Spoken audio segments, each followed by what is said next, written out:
This House will come back to order. House will come back to order. Mr. Clerk, you want to ring the bell?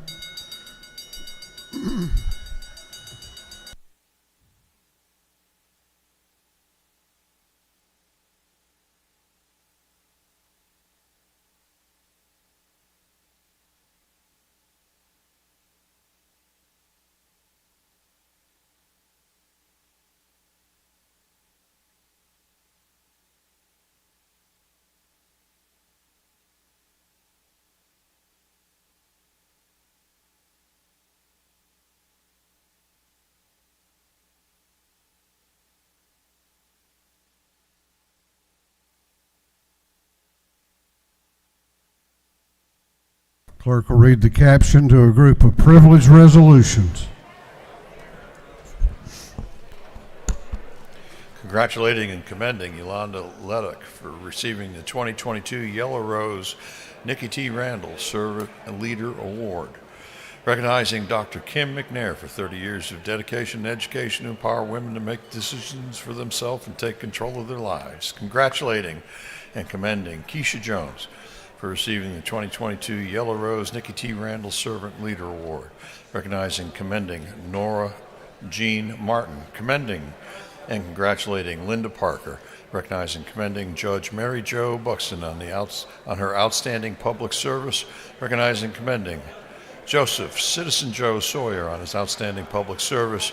Recognizing and commending Philip Ventimiglia, the Technology Association of Georgia 2022 Public Tech Leader of the Year. And congratulating and commending Allison J. Shoemake Reynolds for receiving the 2022 Yellow Rose Nikki T. Randall Servant Leader Award. And for other purposes, that completes the reading of the privileged resolutions. Is there any objection to adopting the privileged resolutions? The chair hears none and the resolutions are adopted.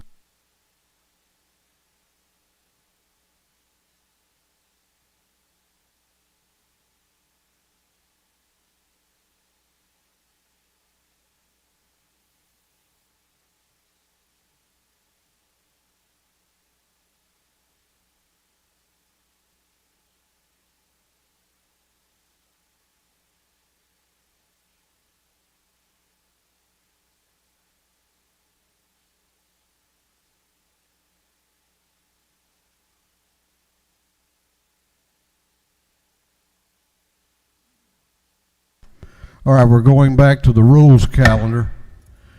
Back to the rules calendar. We had a couple of measures left on the first debate calendar today. Clerk will read the caption to House Bill 1216. House Bill 1216 by Representative McDonald, to be entitled an act to amend Article 15 of Chapter 6 of Title 40 of the Official Code of Georgia annotated relating to serious traffic offenses so as to provide for enhanced penalties for violations of fleeing or attempting to elude a police officer. This bill having referred to the Committee on Public Safety and Homeland Security. That committee recommends that this bill do pass by committee substitute.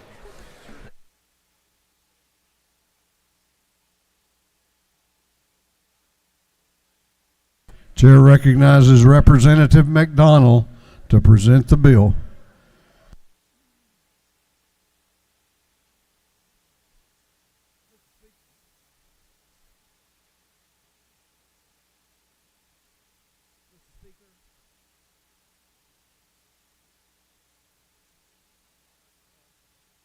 Oh, sorry. Thank you. Mr. Speaker, ladies and gentlemen of the House, I hope everybody had a great lunch and is kind of nodding off and taking a little nap right now. But today I bring you to the Department of Public Safety supported legislation, House Bill 1216, LC 393269S. This bill increases the punishment for offenders who decide to flee in a vehicle from law enforcement officers. This bill will reinforce how seriously the state of Georgia takes this reckless, dangerous, and deadly behavior. As I listened to Governor Kemp yesterday in Liberty Plaza, he and the First Lady will continue their commitment to all of our citizens to make sure that we live in a safe Georgia. This bill makes Governor Kemp's commitment even stronger. Again, Code Section 40-6395 is only relevant to a crime using a vehicle. Under current Georgia law, fleeing and eluding law enforcement officers is an aggravated misdemeanor, unless the offender commits certain other offenses while fleeing and eluding, in which case it's a felony. House Bill 1216 increases the penalties for the first, second, and third offense of fleeing and eluding, and makes a fourth or subsequent offense a felony. Current law provides that if an offender commits certain other offenses while they're fleeing and eluding, they are guilty of a felony. HB 1216 adds the following to that list of offenses: causing the accident of another vehicle, driving on a sidewalk, overtaking a stopped school bus while its signal is out, laying drags, reckless driving, and reckless stunt driving. Under current Georgia law, the code section being discussed here only allows for a DUI where an offender was under the influence of an alcohol with a BAC of 0.08 or greater to be elevated to a felony if the offender was fleeing and eluding while under that influence. House Bill 1216 now will include all forms of DUI, which includes any use of drugs or alcohol, as a felony offense when fleeing and eluding. Finally, HB 1216 makes a small change to include the use of blue lights as an action which can constitute unlawful impersonation of law enforcement officers. Mr. Speaker, I yield for any questions.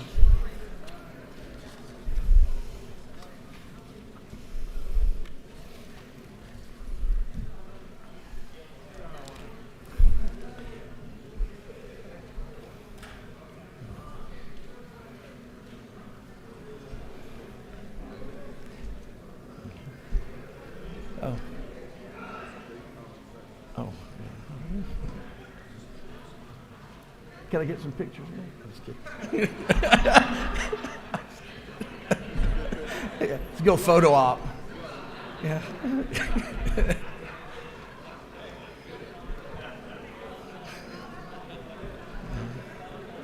Oh, thumbs up.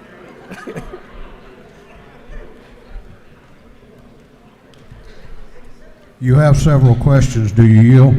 Yes, sir. Chair recognizes Representative Tyler Paul Smith to your right for a question. Will the gentleman yield for a question? Unfortunately, yes, sir. Is it not true that this encompasses 4 offenses that, taken by themselves, are misdemeanors? One more time, sir. Aren't the 5 statutes cited here, aren't those all misdemeanor offenses? The first 3 that the 5 that are the new ones, yes, they are. Unless you're eluding a police officer, now they will be an immediate felony. Will the gentleman further yield for one more question? Yes, sir. Is it not true that you have done much better at presenting this bill than you did playing pool last night? Yes, sir, I did. Do you further yield? Yes, sir. Chair recognizes Representative Maynor to your right for a question. Thank you, Mr. Speaker. I just have a question on lines 21.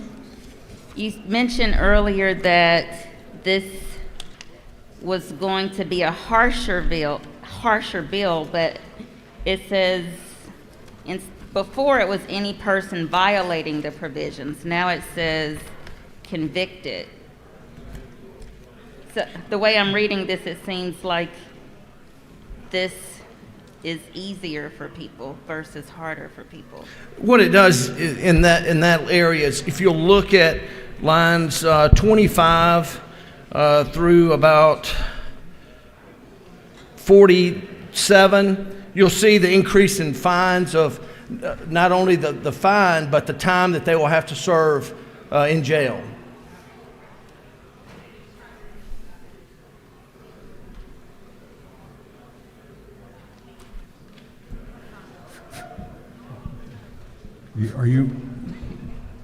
You want to ask a question again? Okay. Recognize Representative Maynard for a question. Do you further yield? Yes, ma'am. And so just to clarify, before, with this bill, you did not have to be convicted, but now you do have to be convicted. Yes, you'll have to have the conviction to elevate, that will elevate these fines. Yes, ma'am. Thank you. Mr. Speaker, if there are no other questions, I'm going to yield the well. I request the body's favorable consideration on House Bill 1216. Gentleman has yielded the well.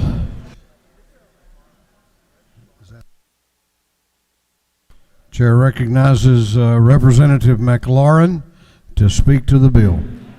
Thanks, Mr. Speaker. Your friendly neighborhood, J-Mac. I'm going to keep this super brief. Don't know of any data that says that eluding arrest is getting worse. Don't know of any data that says that these increased penalties will deter people from doing it. You know, I just came from a lunch downstairs in which recent immigrants to this state, to this country, cited fear of police as one of their top concerns. It sounds to me like you're giving people more reasons to be afraid of police, not less. It sounds to me like this bill is going to give people an increased incentive to flee. And even if it doesn't, it's just more penalties, not much discussion of data, and it's the routine grind of just piling on in a criminal legal system that we're not sure works. That's all I have to say. Thank you, Mr. Speaker. I yield the well.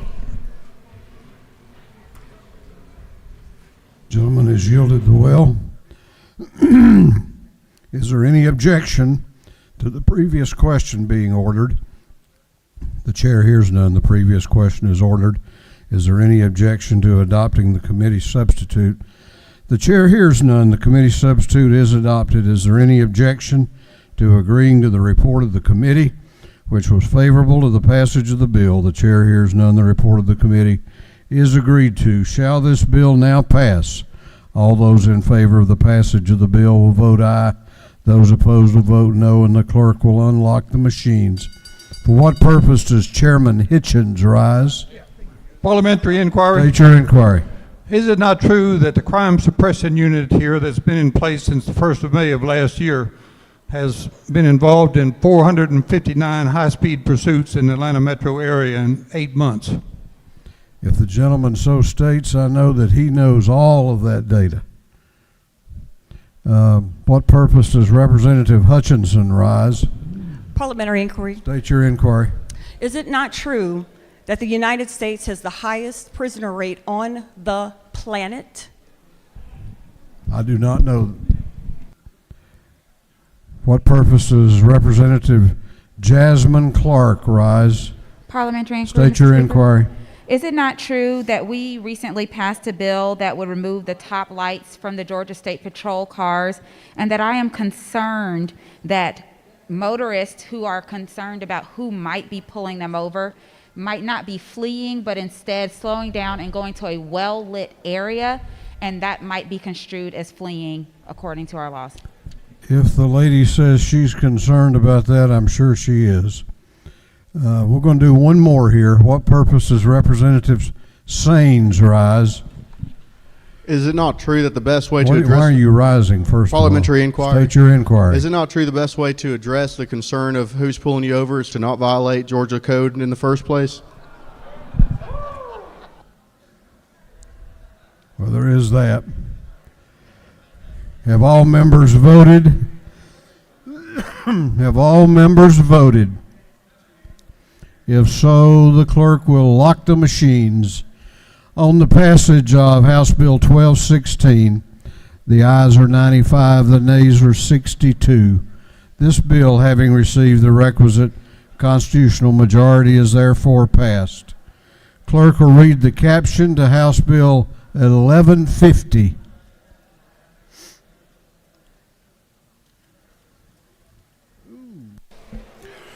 House Bill 1150 by Representative Dickey, the 140th and others being entitled an act to amend Code Section 4117 of the Official Code of Georgia, Antietam, relating the treatment of agricultural facilities and operations in forest lands as nuisances. This bill having referred to the Committee on Agriculture and Consumer Affairs, that committee recommends that this bill do pass by committee substitute. Chair recognizes Chairman Dickey to present the bill. Thank you, Mr. Speaker. Ladies and gentlemen, today I'm privileged to bring you HB 1150, the Freedom to Farm Act. This is a short and simple but straightforward, important bill which brings some clarity to the existing laws where there is significant ambiguity. I want to go on record to this bill to say this bill is not about big farming, but about being able to keep our small family farm, rural farms, and even urban farms operating without having to worry about a deemed nuisance. This is about keeping neighbors out of lawsuits. Let me repeat that. This is about keeping neighbors out of lawsuits. Some of you have heard some or received some information on this bill that I believe is totally incorrect from some environmental law groups. This bill should be titled Save Our Family Farms, or really maybe the Good Neighbor Bill. I'm a good neighbor who has family farming. I work for a living tirelessly to preserve our lands so that my son and granddaughter can continue to work on our farm for the next generation. Over 98% of farms in Georgia are family farms. They cannot weather multiple lawsuits, nuisance lawsuits by developers and neighbors that want them to go away. You know, always in my bio, I'll talk about I'm a fourth generation peach grower, which I am, but actually I'm an eighth generation farmer in Crawford County.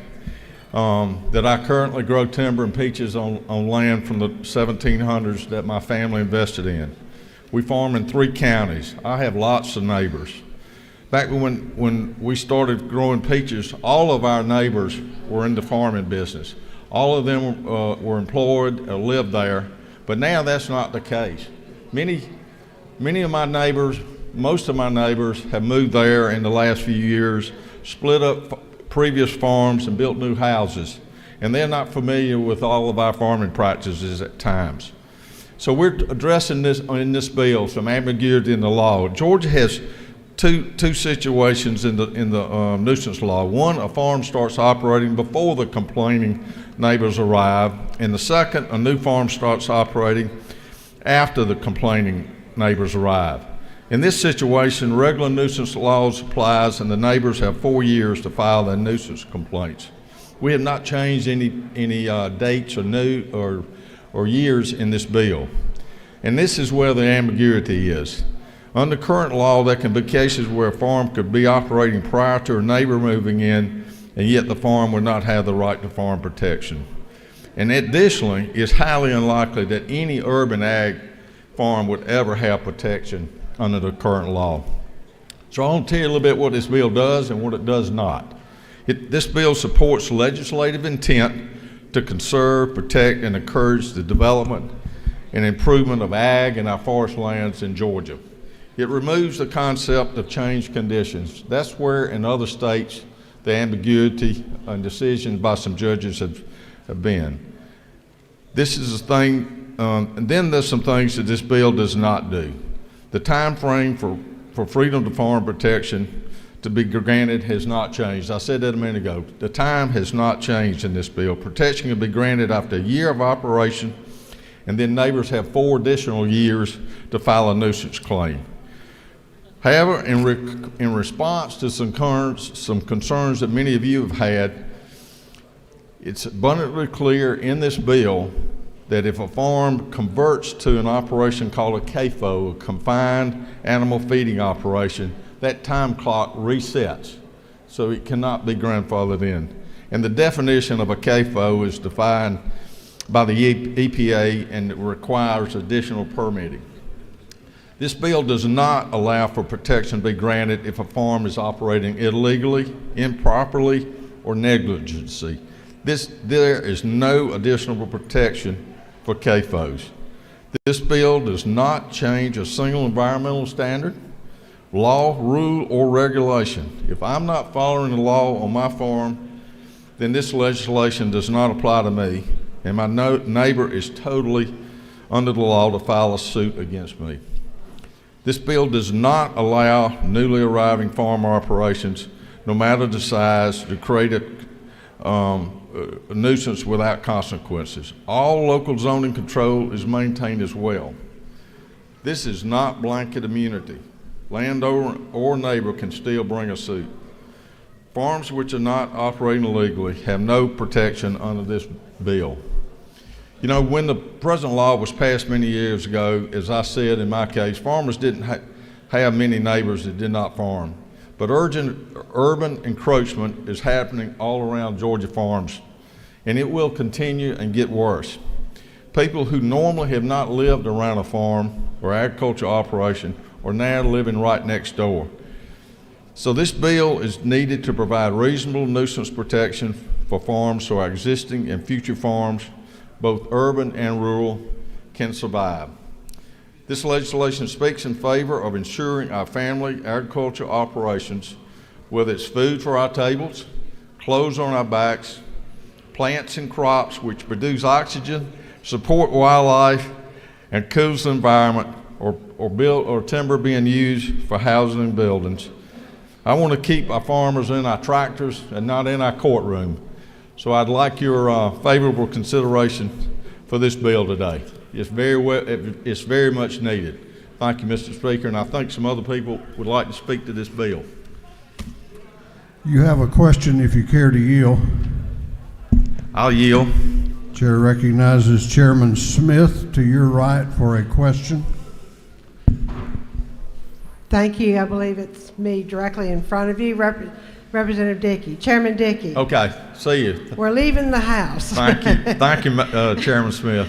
I just want, is it not true, I want to take this moment to commend you and your committee for all the tireless work you have put into this issue for the good of the community and for the state of Georgia. Thank you. Thank you very much, sir. I have worked with many groups on this bill for many years, and as you know, my predecessor that was in your office seat passed this very similar bill a couple of years ago, and I've gotten great support and encouragement from many groups in this state on this bill. Do you further yield? I do. Chair recognizes Chairman Ballinger to your right for a question. Thank you, Mr. Speaker. Does the gentleman yield? I do. Thank you, Mr. Chairman. Wouldn't this protect family farms like my family's, where my family has operated our family farm, established well over a century ago, now surrounded not by farms as it once was, but by subdivisions and commercial properties? Wouldn't it protect that family farm? It absolutely would. If it's been there prior to those, is your case, it absolutely would. Thank you, sir. I appreciate the bill. Thank you. I'll yield the well, Mr. Speaker. Gentleman has yielded the well. We have other members that wish to be heard on the bill. Chair recognizes Chairman Perkle to speak to the bill. Thank you, Mr. Speaker. I came because I have heard, and I'm sure you have too, this bill is for industrial farms. I got to tell you, I'm a small farmer.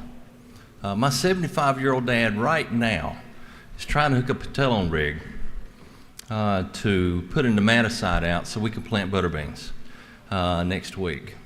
It is a small farm. It's just me and him. I would never, not ever, support legislation that would hurt a family farm. I'm a co-sponsor of this bill. I'm here to speak. I'm here, instead of on the farm, to speak for my farmers, for my dad, up here. I'm here to be their voice. The current law, as it presently stands, contains ambiguous and vague language that requires litigation in order to determine when protection is afforded. I got to tell you, I love my lawyer friends, but I can't call one on the phone to say hello without getting a bill. And I love you with all my heart. Thank you for what you do. But it requires litigation just to find out when protection occurs. The current law doesn't grant protection unless there is a changed condition outside of the farm. I could do every single thing right. I could dot all my I's, I could cross all my T's, and I could still get sued for a nuisance suit. Because the current law, there's a changed condition which is outside of anything that I have control of on my farm. So let me tell you what this bill does, quickly. I am not covered currently under the right to farm if I violate environmental laws, if I violate any ag laws, nor am I protected under this great bill, under the Freedom to Farm Act. It merely clarifies or takes away the ambiguity of when this clock starts. If we want to ensure a safe food supply, Georgia-grown food supply, to be able to have our kids be able to move back to the farm, back to rural Georgia, and begin farming on their own, we need to pass HB 1150. Under current law, also, now, I don't farm in town. We've heard several bills that deal with urban farming, and I don't farm in Atlanta. I don't farm in Gwinnett County or DeKalb County. But under our current law, urban ag operations would never likely ever get protections under the current law because they operate in places that are already developed. This is to help small farms. I ask for your yes vote. Thank you, Mr. Speaker.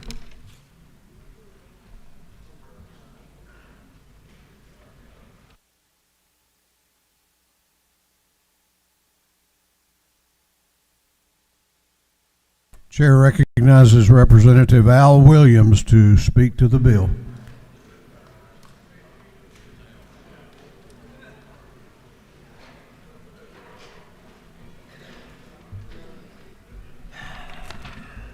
Thank you, Mr. Speaker.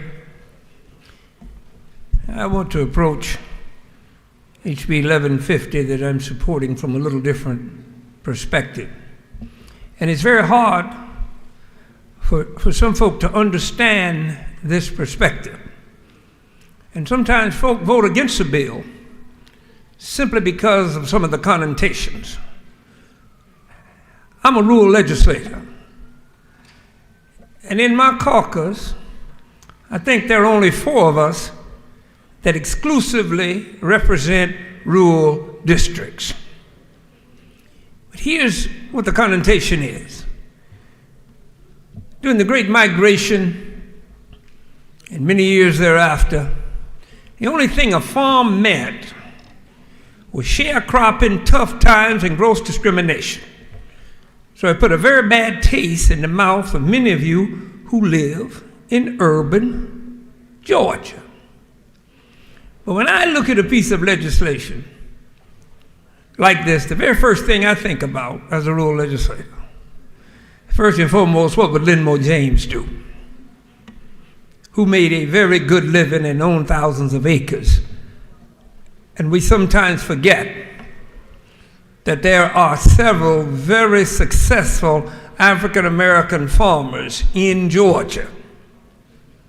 I also happen to consider myself an environmentalist. So I certainly want to know, what will it do to the environment? I went and talked to Chairman Dickey because I had a couple of concerns about this bill. And one was the environmental effect, because I wanted to make sure that it would not allow super hog farms like you find in North Carolina to come to Georgia. Now, unless you've ever lived within 10 miles of a hog farm, you can't appreciate what I'm saying. If you hadn't been any closer to a hog farm than the pork produce at Kroger, then you don't even know what I'm talking about. There is no way in the world I would want to see streams and rivers polluted, as I am a coastal county and it's pristine. And I want to keep it like that. But I know farmers all over South Georgia that this is important to. One of the most difficult things facing African American farmers is how to keep farms in the family. There was a time, Liberty County, a little bit of history here, a few days after Black History, but Liberty County had a strong agri population. During this time, up until the early 60s, the greatest percentage of landowners in any county in Georgia was Liberty County, Georgia, African Americans, the greatest percentage of African American landowners. So I know a little bit about the land. This bill has some provisions in it that will prevent the encroachment that some of us have concerns about. Now, I know the difference in a mega hog farm is, and then I understand it's a nuisance, but I often think in a jovial manner, we hate the smell but love the produce. Y'all gonna get that when you get home this evening. This bill will not hurt the environment. There are protections in there. Now, very honestly, as an environmentalist, just about everything we do at some point, we can kind of make it hurt the environment. But this bill will provide farmers and the neighbors recourse to object to new farm operations. That's the protection I wanted to hear about. Because if you've never seen a mega hog farm in North Carolina, then you can't get the gravity of what I'm talking about. I'm supporting 1150 because it's good for all farmers. And as I've told some of my friends on the other side of the question, and I'll probably bring this up a couple of more times today, I'll forget that there are rural Democrats and rural African Americans that do have a stake in agriculture bills. And as I told some friends of mine a little while ago, when you're preparing a bill, always remember, like an old man told me years ago, son, one feeding don't make no baby fat. So always think about the fact that one day you might need it. Hope we don't need it on this bill. This is a good bill. It's a good bill. Let's look beyond what we call a farm in the reality of farming now. Now, say this, Mr. Speaker, and I got to sit down. I'm just like the preacher this morning. That don't mean nothing. But let me finish this. One thing is for sure. Linmo James told me how difficult it was to farm when he came out of Tuskegee, went to Detroit, Michigan, and worked for Ford, then came home to farm. Black farmers couldn't borrow any money from the areas, these farms, banks that lend farmers money. They couldn't borrow it, not enough to make it, just enough to get in trouble. And guess what happened to him? One of the most notorious people in the South. He went to visit, Curtis Atkinson took him to visit Herman Talmadge one Saturday morning. And Herman Talmadge asked, Linmo, Paul understands this kind of language, what can I do for you? And he told him, he said, how much do you need? He said, I've been going and getting told no every time. He said, go on back down there Monday. And he got enough money to do what he needed to do and capitalize his operation. There are some good stories in farming. Every once in a while, I'll be glad to share them with some of you that have only seen a fine raccoon in the zoo. Talk to me about it. Thank you, Mr. Speaker. With that, I yield the well. Gentleman has yielded the well. We have other members that wish to be heard. Chair recognizes Representative Stacey Evans to speak to the bill.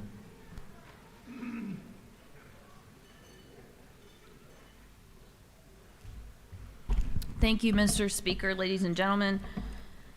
I'm usually pretty old school. I like my paper, but I wasn't as organized this morning as I wanted to be, so I got my technology here with me. I rise to speak against House Bill 1150, and the luck of coming after my friend Al Williams is just terrible. It's so very rare that we're on different sides of a bill, but we are today. But I don't think that we're both on the side of farmers. We're both on the side of fairness in our laws, but we just disagree about what this bill does. I want to be very clear about that. The current law is very clear. If the agricultural operation is there first and has operated for at least a year, it's protected from nuisance lawsuits forever. Forever. Even if the local zoning laws, rules, and regulations change after that first year.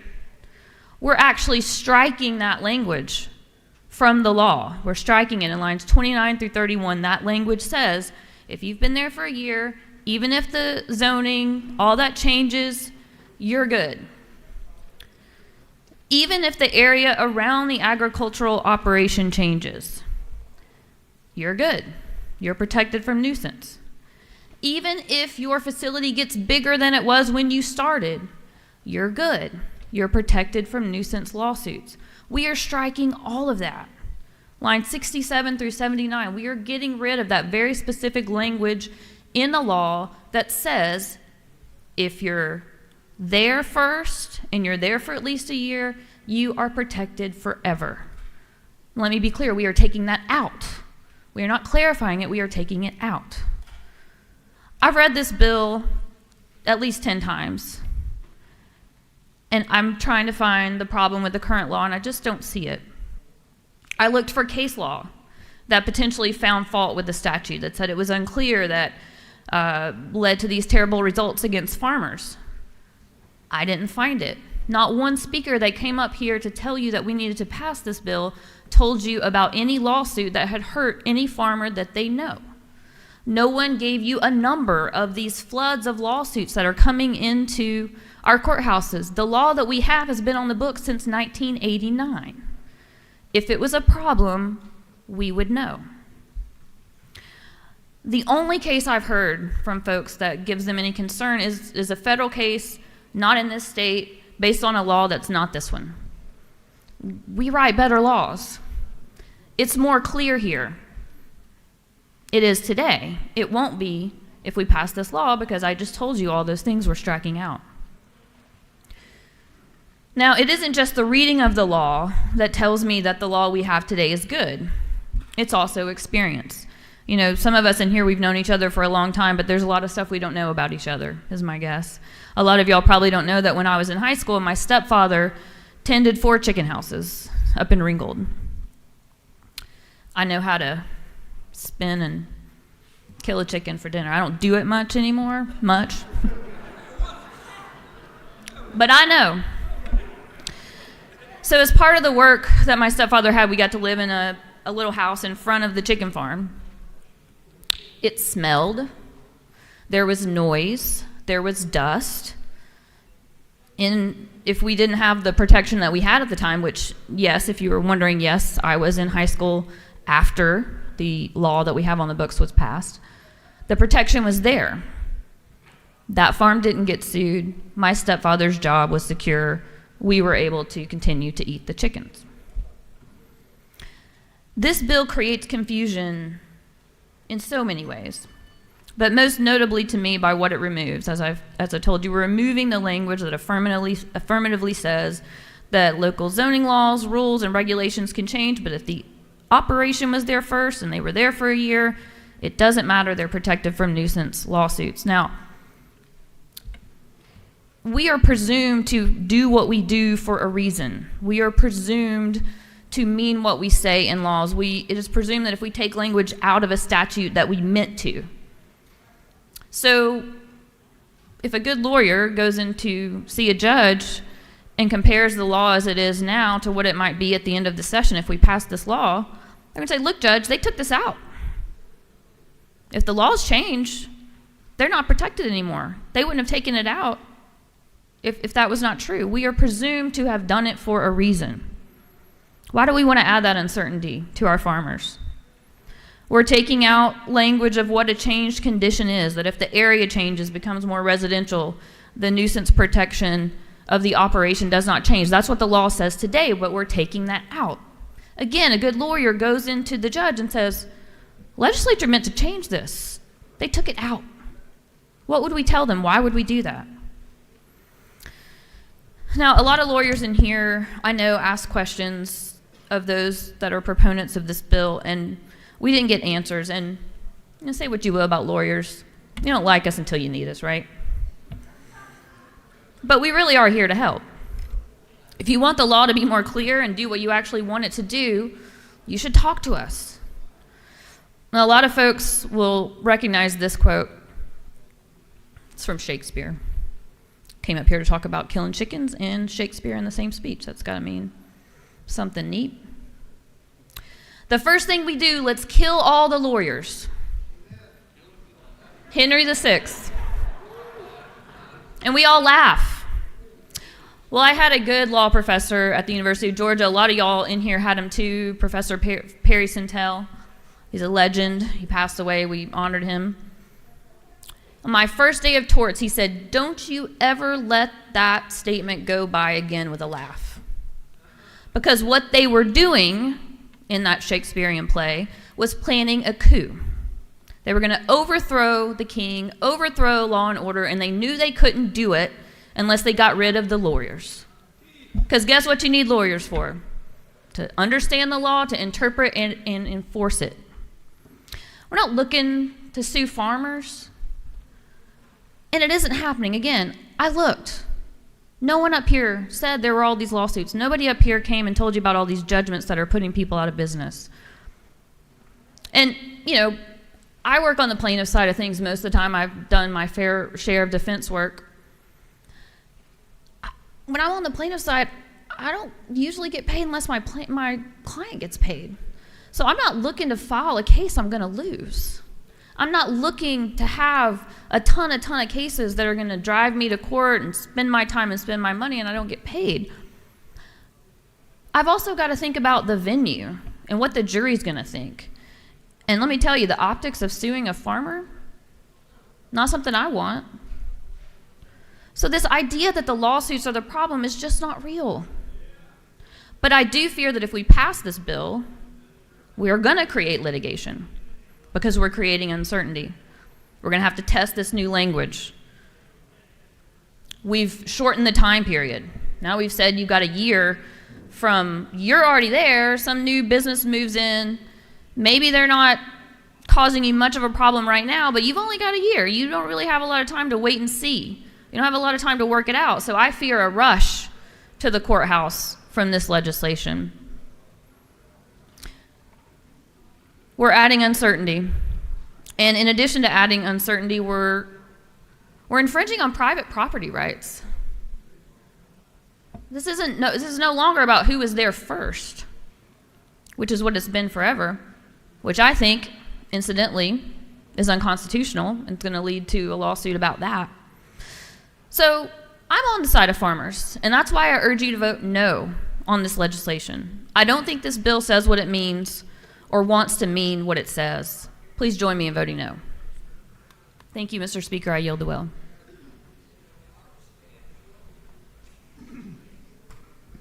Chair recognizes Representative Davis to speak to the bill.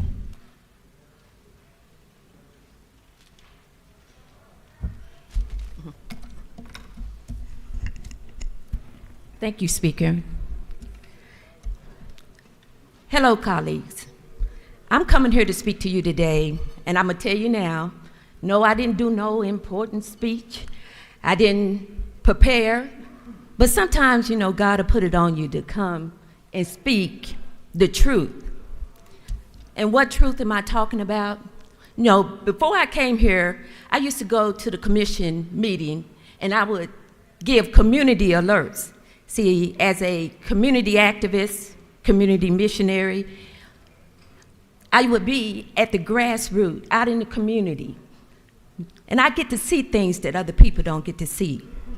But in this situation also, I was trained in the ROTC, where as a veteran and as an officer, they teach you not to just look at the trees. You need to learn to look at the forest. So right now, I'm not going to do a community alert. What I'm going to do is what is called a capital alert. And with the political environment that is here today, we are so against each other as Democrat and Republican, and there's so much money raining. Oh, that infrastructure money is getting ready to come down, and ooh, Lordy, money is coming. So really, there is a party up here, and that party is green. I'm not talking about environmental, no, I'm talking green. So I want you to think outside of your boxes that have us all pitted against each other, and think about this. See, I live in a community, urban community, in which right now a gentleman has moved into a residential neighborhood, and he has set up a farm. Now, he not only set up a farm, he is right now doing a slaughterhouse. Now, how many of you would like to own a home in a residential neighborhood where surrounding other houses, somebody's doing manufacturing a slaughterhouse? And then they turn around, he turns around and he said, well, I have a state license where I can operate this slaughterhouse as long as I don't sell the meat. But then the people say, you know what? He's selling the meat on Facebook. So even though we go and we document all this, that man is still operating in an urban environment. Now, I'm saying that to you because I'm saying it may be perfect legislation that you are doing for the farmers. I am not against that. But sometimes there is a backdoor consequence to your legislation. And that backdoor right now is that the slaughterhouse that is in my district becomes legal to do. Now you're saying, oh, we looking and we chipping at nuisance. Let me wake you up to something. I want to talk to the taxpayers and voters, because see, a lot of the people in here already know how they're gonna vote. Know this. So I need to do a warning to you, those of you who are homeowners. See, right now, this is one legislation among others that when you look at them as individual trees, they are a tree. But when you look at the forest is saying that they are getting ready to destroy the American dream of home ownership in Georgia. Now, let me explain to you how they do that. Now, when I'm going to destroy your ability to own a home, I'm not going to come at you directly, because then you will be setting up fights. What I would do is I'd chip at your rights as homeowners, chip by chip. That first chip starts with the nuisance law. Now, they saying this is a nuisance out in rural Georgia, but see, you don't understand. When you talk about a party house, the noise is a nuisance. When you talk about illegal boarding houses and all that with all these people piled in one house, that overcrowded house with unkempt yard and all that, that is a nuisance. So when I chip away at the nuisance law, I have already exposed and damaged your rights as a private property owner under home ownership. Now, see, now nobody is going to really come at you and tell you right out this is what's happening, because everybody's looking in their own individual box. They are looking at rural versus urban. But I'm looking at the American dream of home ownership being destroyed in the state of Georgia. Now, they're going to start off with this nuisance, but they won't tell you the number of bills, preemption bills, that have already been passed and that they're working on now that's going to lock the hands of your local government. Yes, I'm talking about the city council and the county commission. And some of you have all these community groups where you do all your planning. Oh, y'all can go on and get rid of that. As well as your planning commission, you don't need to do that. Because like I said, it's raining money. And it's a lot easier to buy a few people up here at the state than to have to try and buy the people on the local level. Now, I'm not saying anything about, listen to me, I'm not saying anything about politicians. If you are a public servant, you wouldn't be moaning. Because I have to speak the truth. Now, speaking the truth as an elected official is not something that is common up here. Right? See, some words that people say, it makes people mad. There is a lot of people up here who speak the truth all the time. There's a lot of people up here who want to do what is in best interest of the public. But we all are always battling each other and in our boxes. What I'm standing up here telling you to just think for one moment. It's not easy getting up here and speaking the truth. The people who are going to benefit this on the urban areas are going to go into those neighborhoods. Most of the houses right now, over 50%, are being bought up by investors. Your working Georgians can't even find houses. I want you all to understand. Your bill may be perfect for the urban farmers, but right now, that slaughterhouse becomes legal. When you do away with the nuisance law, your party houses, your other items where people were, it was just on the news yesterday. These neighborhoods are not going to be able to stop it. We cannot afford to endanger the American dream of home ownership in the state of Georgia. I ask that you look at this legislation from an urban point of view and make those changes. Don't endanger the American dream of home ownership. We don't have to fight each other. We don't have to throw insults at each other. But this is some very dangerous legislation to kick off. I ask that you don't look at the individual trees, look at the forest, and help us work together to protect home ownership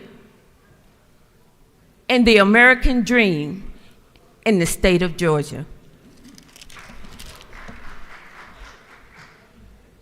You had a question. Did you want to yield? Thought you might want to expound on your presentation. Okay. Lady has yielded the well.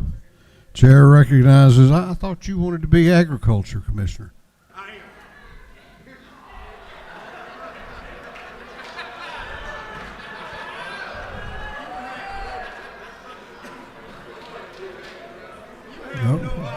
This ought to be interesting then. It is. You know, there's cameras back there recording everything we say. Chair recognizes Representative Dukes to speak to the bill. Thank you, Mr. Speaker, for giving me an opportunity to come to the well. But I want to thank you even more for that observation. You know, when you've been around here for a while, you have an opportunity to see a lot of things take place. You see, I was here for the outdoor advertisers and the environmentalist fight. And it was a tough one. But as time progressed and we worked on it, We came up with something that everybody felt good about. And now you know the outdoor advertisers are not environmentalists. But I can't say that about a single farmer in Georgia,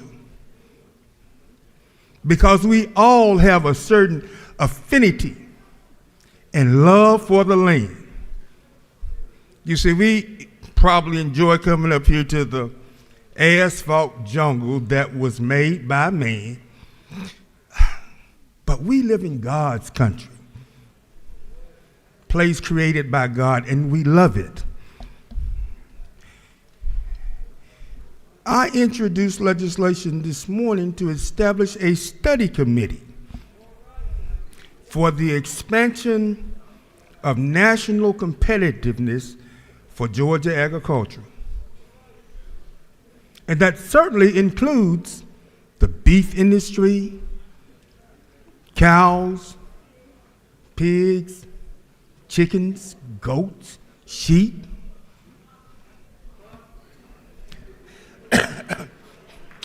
We haven't domesticated those yet, but if for the right price, we will. So I truly understand that we need to expand the capacity to produce those products. Not only do I understand it, but everybody in America understands it. We need to establish a supply chain so that we can create facilities that create good jobs for Georgians, particularly in our part of the state, where we have suffered so dearly. But it has to be in conjunction with your neighbor. You see, everybody has property rights. I'm going to tell you a story. My father and his brother used to kind of farm about 5-10 little acres. And we lived in that area. And our neighbor had 14 acres. And when we moved there, they were not growing hogs.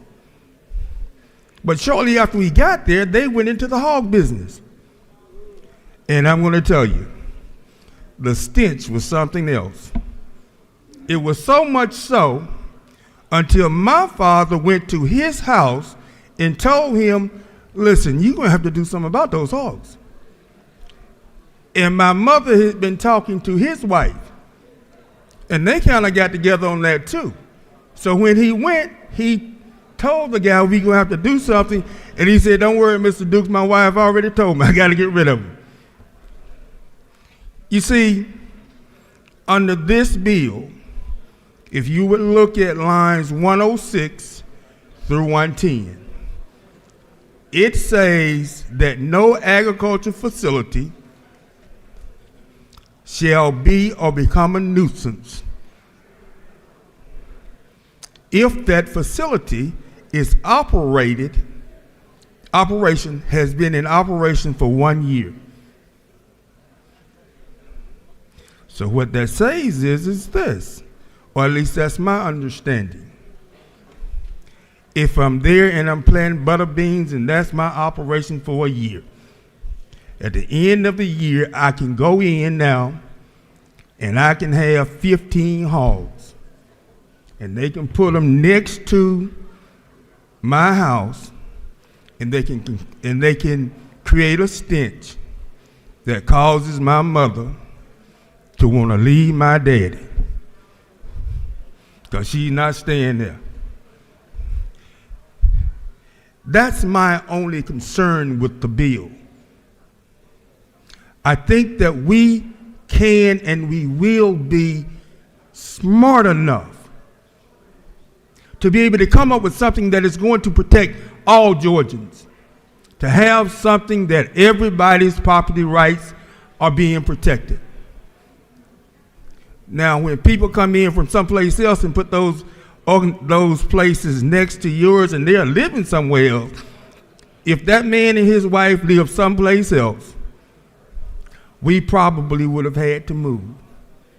But because they were our neighbors and our friends, and they understood what we were going through with, because they were going through the same thing, we were able to resolve that issue.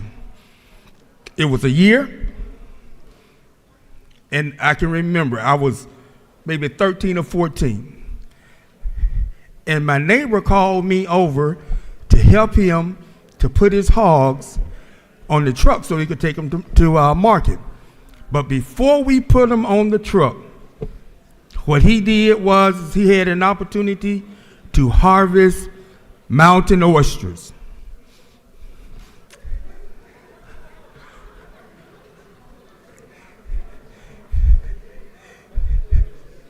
And I was 13. And I'm going to tell you, it made my flesh crawl. But he did have an opportunity to take them to market, and he shared the oysters with us. I'm going to ask that this bill go back to committee. And let's see if we can work with something that makes it palatable for all Georgians. Mr. Speaker, if there's no question, the commissioner will yield the will.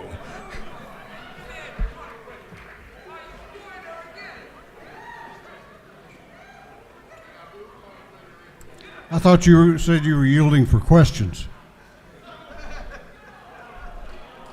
This is Meet the Press here, okay? Got some questions. I would, Mr. Speaker, but in the presence of essence of time, I think I'm going to just yield away. Well, I got all day. Never let it be said that I curtail debate in this house, okay? Well, thank you for your tolerance, Mr. Speaker, but I am yielding the will.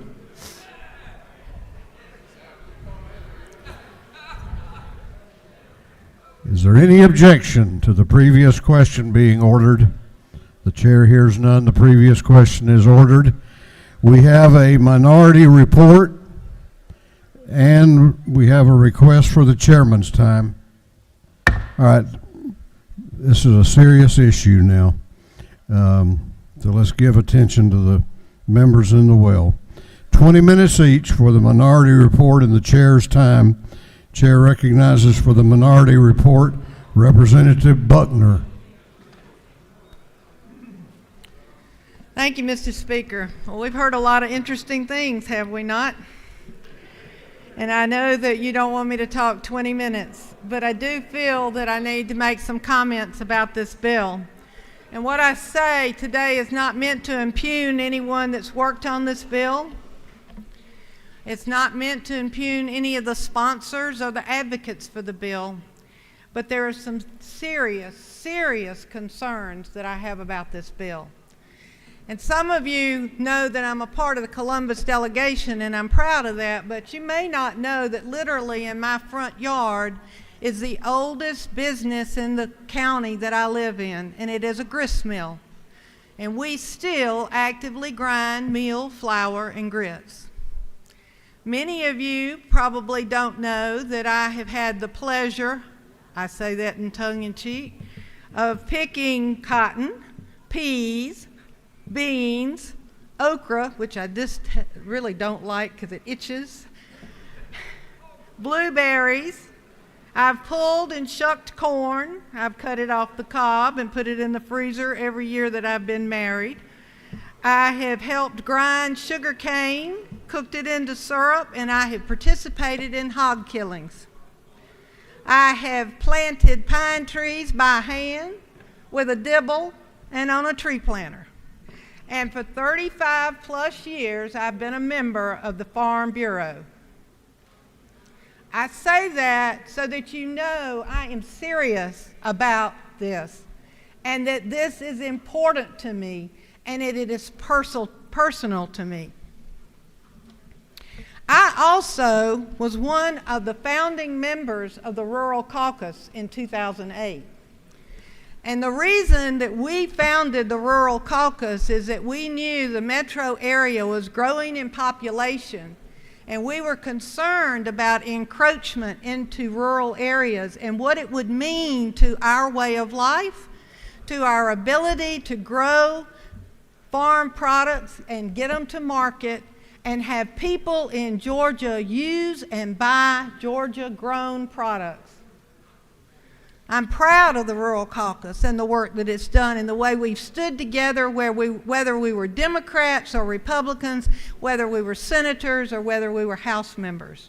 And I continue to be proud of them. But I just want you to know my concern about rural Georgia and small family farms did not start with this bill when it was a different number a few years ago. It's been there a long time. And it's not going away regardless of what happens with this bill today. I've been told that the purpose of this bill is to prevent nuisance lawsuits. So for me, the obvious question was, how many nuisance lawsuits have occurred in Georgia? I asked not one, not two, not three, but about 5 people. Do you know what the answer was that I received? Nothing. I said, were there hundreds? No answer. Were there thousands? No answer. Nobody knows and nobody said how many nuisance lawsuits had been filed against Georgia farmers. And the truth of the matter is, I can't find a record of a standalone nuisance lawsuit against a farmer in Georgia anywhere. I'll tell you about Gordon County in just a minute. So I asked, what are the actual farmers in Georgia that have been sued for nuisances? And would they come to the Capitol and tell us their story? And I was told by one of our representatives that Gordon County was just constantly in battles. They were constantly being sued for nuisances, and that they had these settlements out of court. So I checked on that. It is true there have been some suits, but they are not nuisance lawsuits. They are because of negligence, and they are not against a single family farm. They are against an investor ownership corporation. So it is different what a nuisance, I'm not a lawyer, but I figured out there's a difference between negligence and nuisance. And this law is about nuisance. So then I said, well, what are nuisances? What's the difference? It can be for dust when you plow. It can be for flies from the chicken houses. It can be from running a tractor at night, because that's when you put fungicides out so that you can have the best application. It can be at harvest time if somebody's mad because you're running the tractor half the night to get your crop in before the weather changes. But when I checked on the number of nuisance lawsuits, I could not find any. I've heard a lot about nuisance lawsuits. I've heard a lot about settlements out of court, but I have not found any actual farmer who has ever been sued for a nuisance through the nuisance lawsuit. I checked on the North Carolina lawsuit. That's the one that was talked a lot about at the Rural Council. I checked about what happened and what that law was like.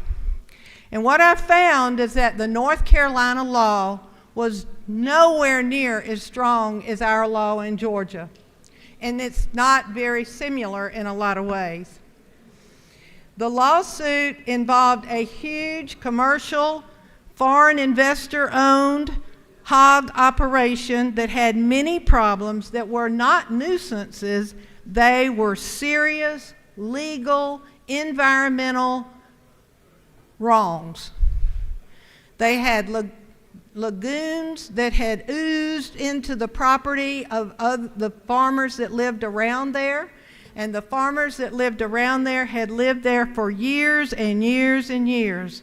And to say that that was a nuisance frivolous lawsuit is really a detriment to those family farmers who had their property ruined. That's when I learned that we have never had a Georgia case to overturn the right for anyone to farm. I've looked, I've tried to find it. I wanted everybody that I've been talking to that are friends of mine to be right. I wanted to make sure that this was the best law. So then I looked to see about our law. Is it truly a good law? We are the envy of other states in the Southeast because our nuisance law is written so well. The Georgia law is stronger than other states. It is clear, it is concise, it is well defined for both agriculture and it included forestry. And the reason it has worked so well for decades is because of how it was written. Legal action that is taken to limit negligent operators, it's not nuisance. Although nuisances can be caused by negligence, it is negligence. Do you want to know the background of where our law came from? You'll find this interesting, I think. The law that we are operating under that is a nuisance lawsuit was written in 1989. It was written by a very well-known former legislator, or he was a legislator then, but he's a legislator that was known by a lot of us by the name of Denmark Groover. He wrote this law as general counsel for the Farm Bureau to protect family farms. Let me say that again because I want to make sure you understand. He had a vested interest in writing a good law. He was general counsel for the Farm Bureau when he wrote this law to protect family farms, and it has worked very nicely for decades. So who are we trying to help with this bill? Because I don't understand it. I've tried. And I wish if you haven't looked at the bill, I wish you would. I brought mine up here so I could just hold it up. The very thing that we are famous for is what we're striking. If you look at lines 67 to 79, they're gone. It's a definition. You look at lines 108 to 109, they're gone. You look at lines 90 to 100, they're gone. Those are definitions about protections to people that have existing farms, or it is a definition about urban sprawl and how it can or cannot affect family farms. We're taking it out. They're gone, and there's nothing added to take its place. Read the bill. It's there.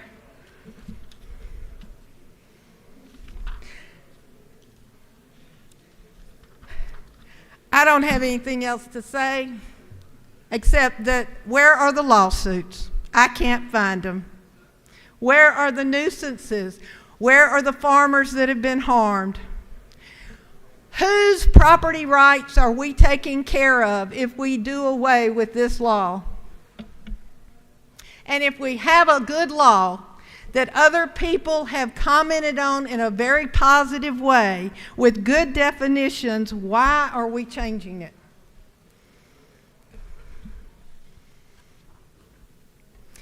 I'll tell you one more story about me. We have a chicken house. We have pigeons, we have chickens, and we have peacocks. And they live together in this chicken house most of the time very, very happily. But every now and then you hear a bunch of cackling down in the house. And it's usually a sign, and I wish Representative Williams was here because it usually is a sign that there is a possum nearby or a raccoon. And it gets them upset and they go to cackling because they fear danger. There's been a lot of cackling about this bill. And if you liken this house to a chicken house, there may be some danger in us making the changes we're proposing to make. And for those reasons, I'm voting no. And I'm willing to work on future opportunities to do anything I can to make farming in Georgia the very best and safest it can be. But what we're doing to this bill makes me incredibly nervous and afraid. And I hope that we will vote no and go back and try to do a better job. Thank you, Mr. Speaker. I yield the well. Do you yield for questions? Chair recognizes Chairman Jaspers to your right for a question. Does the gentlelady yield? I will.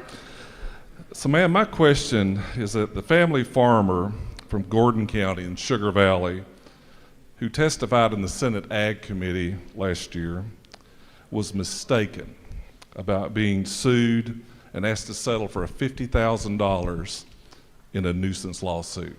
Is that true? I am saying that nuisance and negligence can go together, but there was not. It was not listed in the law books or in the court proceedings as a separate, standalone nuisance lawsuit, which is what this bill deals with. It doesn't deal with the negligence. I think that the madam may need to look in Gordon County that it was a nuisance lawsuit. There's been a number of them in that county. Well, why? Okay, I'm not supposed to ask questions. Do you further yield? One more. Chair recognizes Chairman Carpenter to your right does for the a gentlelady question. yield? I will yield. Is it not true that my brother is actually one of the people that brought that nuisance lawsuit in Gordon County? And is it not further true that I told my brother if I needed chicken to fry, he better leave that farmer alone? Thank you, Mr. Speaker. I will yield the well. Lady has yielded the well. All right, we have the chairman's time now in the 20 minutes. Chair recognizes Chairman Dickey for the chairman's time. Thank you, Mr. Speaker. Myself not being an attorney, I'm going to share my time with Representative Leverett to come speak to some of these legal issues.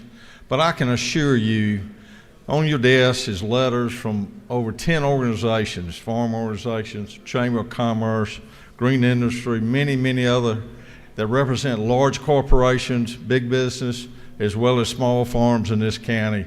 And this bill has been very well vetted by some big time lawyers in this state.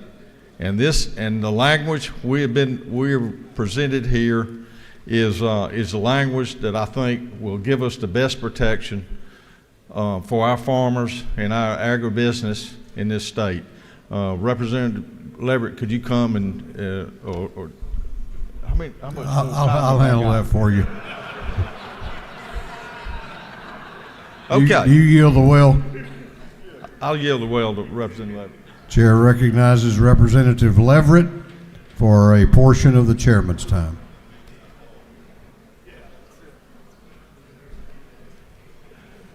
Thank you, Mr. Speaker. I will be brief. There is a one-year time period in the statute, but it does not change the statute of limitations. You still have a 4-year statute of limitations to file your lawsuit if you feel like your neighbor in their ag operation is creating a nuisance. The law doesn't change that. The law does not apply at all if the nuisance results from negligent, improper, or illegal operation. This law does not immunize anybody from following applicable regulations, rules, and other laws governing operation of a farm. And I think most of the farmers in this room will tell you there are plenty of those out there. There are an awful lot of them they have to deal with every day, and this doesn't excuse them from complying with those. It does not permit any violation of any local law or local land use regulation. The lady from the 87th was talking about that. That sounds like more of a local land use issue for me. I don't know how anybody can legally operate a slaughterhouse in a residential district if it's been zoned that way. Secondly, where am I now? Third, I'm a lawyer, I don't count well, but it excludes CAFOs. It excludes concentrated animal feeding operations. That had been a concern I think a lot of people have expressed early on in this process, and I would like to mention the chairman had about 2 or 3 hearings on this bill, so this was not rushed through. It was considered, and he changed it several times in response to concerns that have been expressed. And they're legitimate concerns. I understand the concerns, but he excluded, and the bill now excludes any CAFO from its effect or operation. If you go to a CAFO, first of all, the year period resets. Secondly, if you're not operating the CAFO in accordance with law, regulations, and so forth, the law doesn't apply at all. So the nuisance, it's all on for nuisance lawsuits in that case.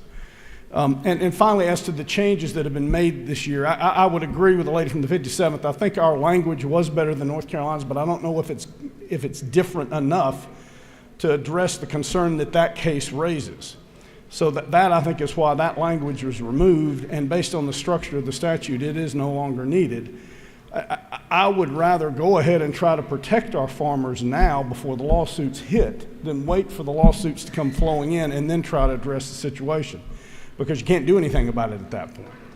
So I would encourage all of the members of this body to consider favorably voting for this legislation. I believe it's much needed, and it's needed by our agricultural industry. And we all like to eat, we all like to wear clothes, at least I think most of us do, and that's where they're coming from. They're not coming from a grocery store or department store.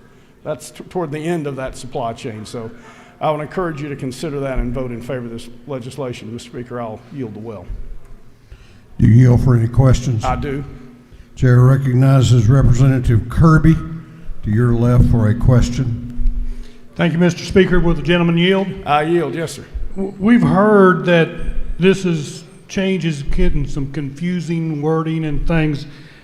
As I read starting on 106, line 106, and what the changes to be made, it will now read in our law, if passed and signed by the governor, no agriculture facility, agriculture operation, or any agriculture operation at an agriculture facility, agriculture support facility, or any operation in the agriculture support facility shall be or shall become a nuisance, either public or private, if the facility or operation has been in operation for 1 year or more.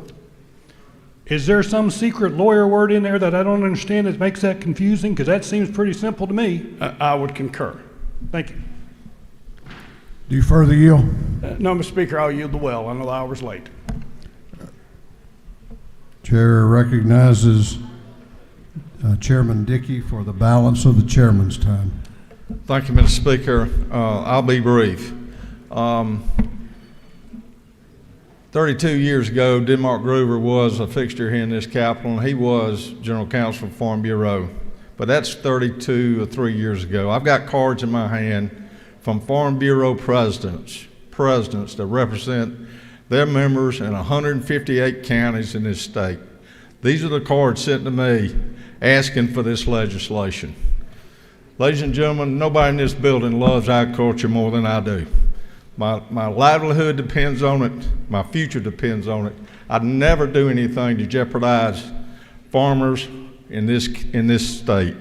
I want it to thrive, and I want to work alongside my neighbors. I want all Georgians to work along each other with agriculture and our urban friends. And this bill is an attempt to let both farmer and neighbor to continue to be neighbors and let Georgia agriculture and people in this state that depend on it to thrive. I ask you to vote green on this bill. We have a great green industry in this state, and I hope you'll recognize that by the green vote on the board. Thank you very much. The gentleman has yielded the well. Is there any objection to adopting the committee substitute? Mr. Clerk, why don't we ring the bell? Got some empty seats.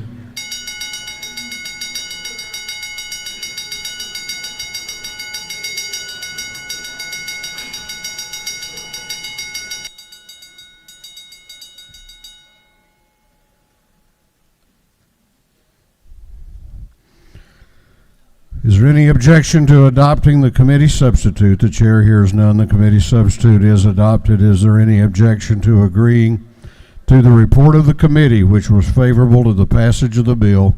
The chair hears none. The report of the committee is agreed to. Shall this bill now pass? All those in favor of the passage of the bill will vote aye.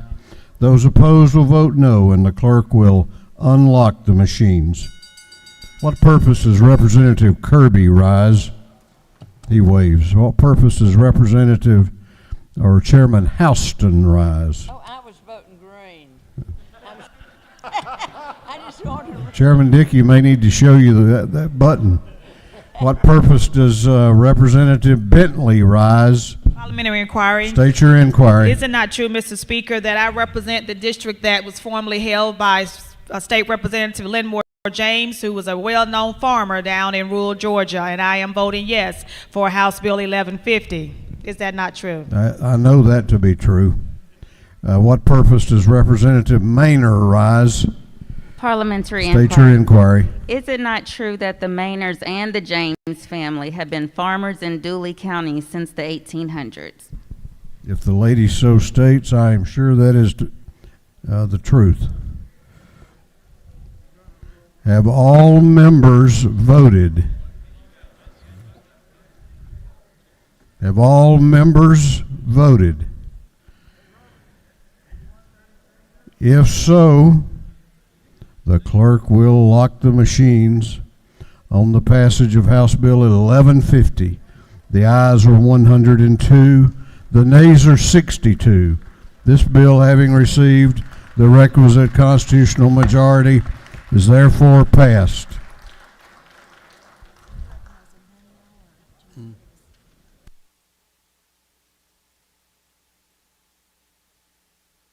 What purpose does Chairman Watson rise? Motion. Make a motion, Mr. Speaker. State your motion. I move to send HB 997 back to the Ways and Means Committee.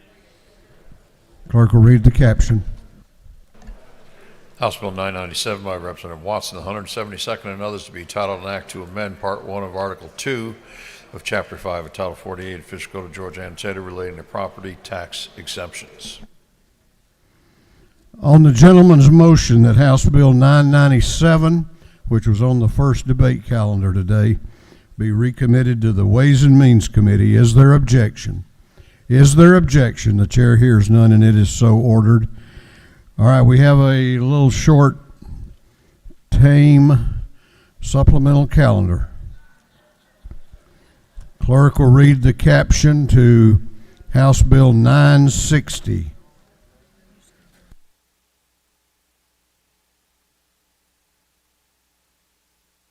House Bill 960.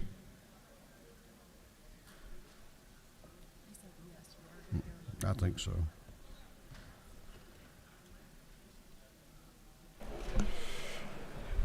House Bill 960 by Representative Leverett of the 33rd and others, to be titled an act to amend Chapter 12 of Title 45 of the Official Code of Georgia and State relating to the governor so as to establish the office of the Inspector General. This bill having referred to the Committee on Judiciary, that committee recommends that this bill do pass by committee substitute.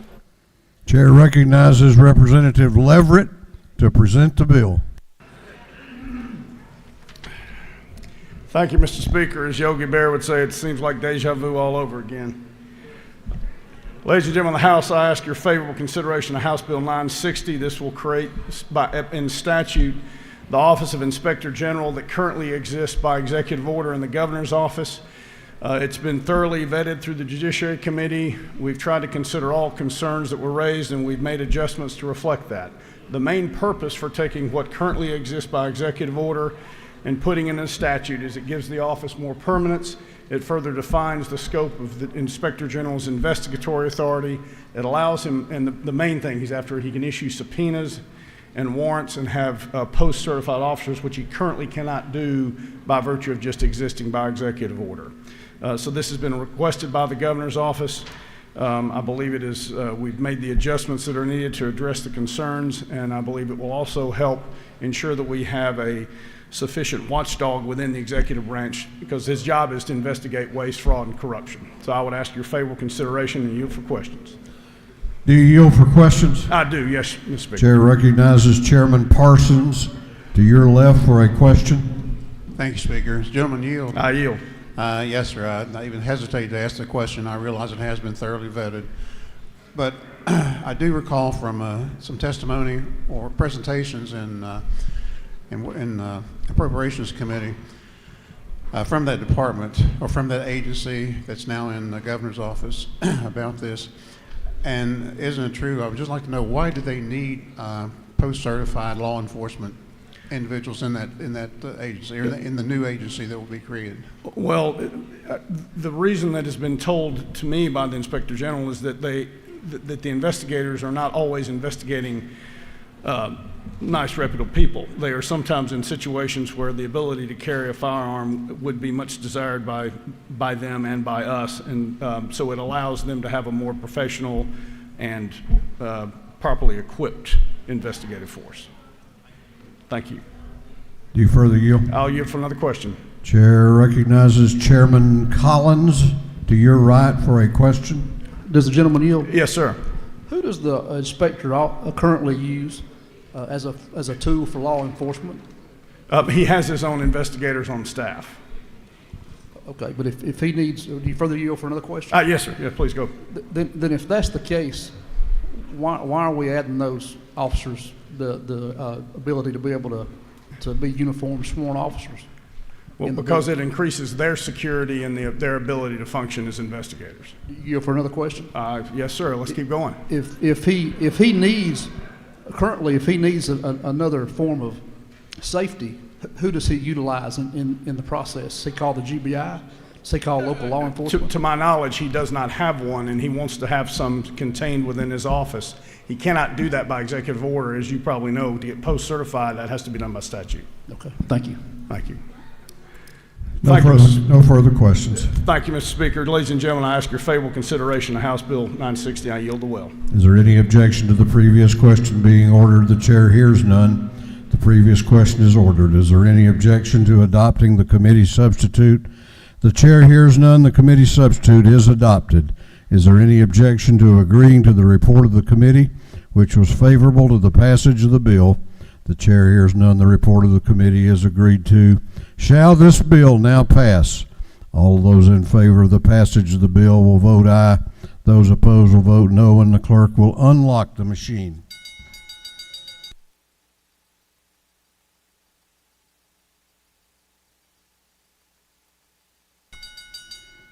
Have all members voted?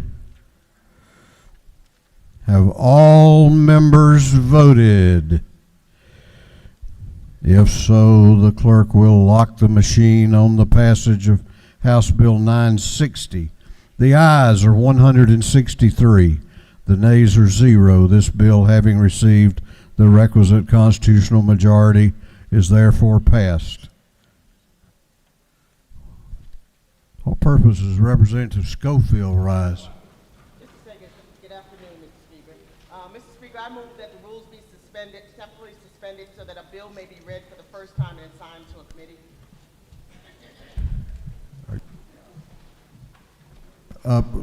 Let's take those motions up at the end of the rules calendar. Okay. I'll recognize you again if you'll hit your button.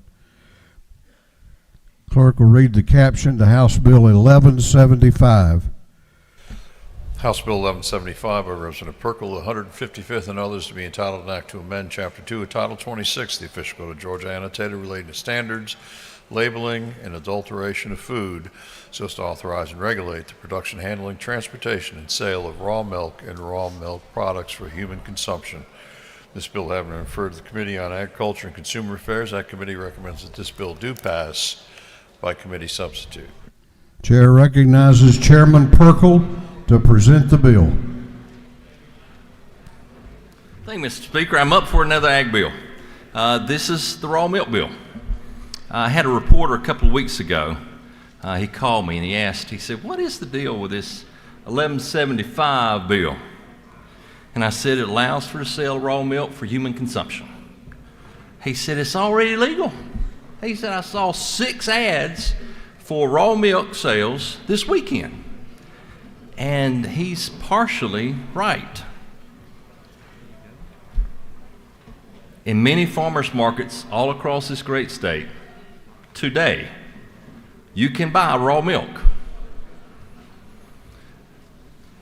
Let me say that one more time. I don't know that today you can buy raw milk, but it's labeled as pet milk. I use the air quotes. It's pet milk. All that's required is a small fee. That's an animal feed license. The animal is never checked. The milk is never tested. There is no minimum safety requirements. There's no bacteria counts. There's no somatic cell counts.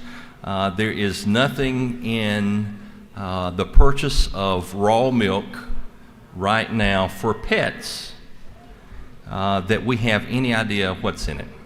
If it's been, water has been added, if the cow might have had mastitis the night before and got a shot of LE200, an antibiotic. We do not want antibiotics in our food supply. So it's kind of important. This bill legalizes the sale of raw milk for human consumption. It provides for standards and testing procedures by the Ag Department. It includes labeling on the package that says this is a raw milk product that is not pasteurized. This bill is also measured. It is a small step, very small step. We just crack the door open. It limits the sale of raw milk direct to consumer. So it's not going into retail markets direct to consumer, and it limits the sale to just raw milk and not raw milk products. Georgia Milk Producers Association is behind this legislation, and Georgia Farm Bureau is in favor of this legislation. I ask that you vote yes on this bill to provide these standards for the sale of raw milk in the state of Georgia. Mr. Speaker, I'm going to yield the well, and I know others wish to speak on this bill. It's a late hour. When I stood up, let me take one question. I see some people say, oh, so let me take one question. If that would be okay, Mr. Speaker, if there is one. Go.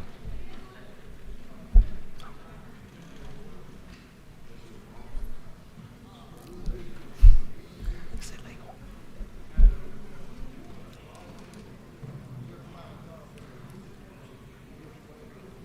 Shall we go?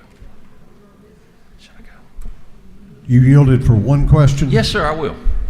Well, let's see here. How about Chair recognizes the chairman of the Ethics Committee, Chairman Nix, for a question. This gentleman yield? Absolutely, for my friend. Would this make it easier for me to get some real buttermilk that's got real butter in it?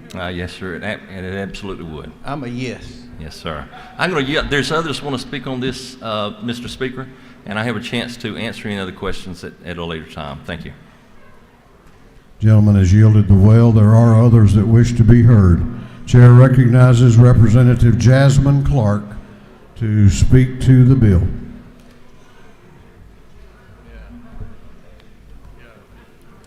Thank you, Mr. Speaker. Today I rise in opposition to HB 1175.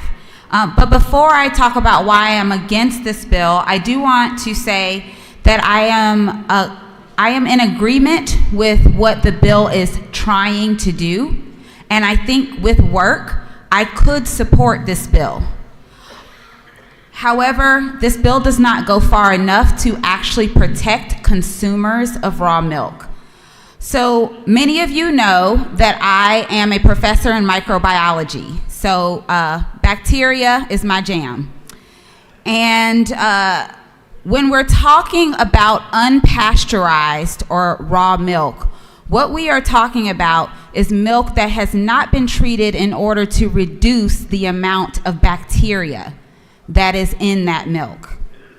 That is very harmful to some in our communities, some in our districts. For example, people who may have cancer, people who are transplant patients, younger children with a younger immune system, people like that, they are very vulnerable to some of the bacteria that you might find in raw milk. For example, salmonella. And most of you, when you think of salmonella, you think of raw chicken. It's the same bacteria. So drinking this raw milk could be the equivalent of biting into a piece of raw chicken. I'm just being honest. Other things include things like pathogenic E. coli. And another one, which I'm not sure if many of you know about, is Listeria Monocytogenes. This is a bacteria that affects pregnant women more than anyone else. Our immune systems are actually pretty good at blocking bacteria that are in our bodies from crossing into where a fetus might be, where the fetus is located, crossing the placenta. Well, Listeria is one of those bacteria that can cross. And when it does, it kills the fetus. So a Listeria outbreak or Listeria being in milk is very dangerous to pregnant women, which is why most of the time when a person finds out that they are pregnant and they go and they have their prenatal appointment, they are told not to consume unpasteurized foods. So this is serious. I know people think it's something to joke about or something to laugh about, but we're actually talking about lives here.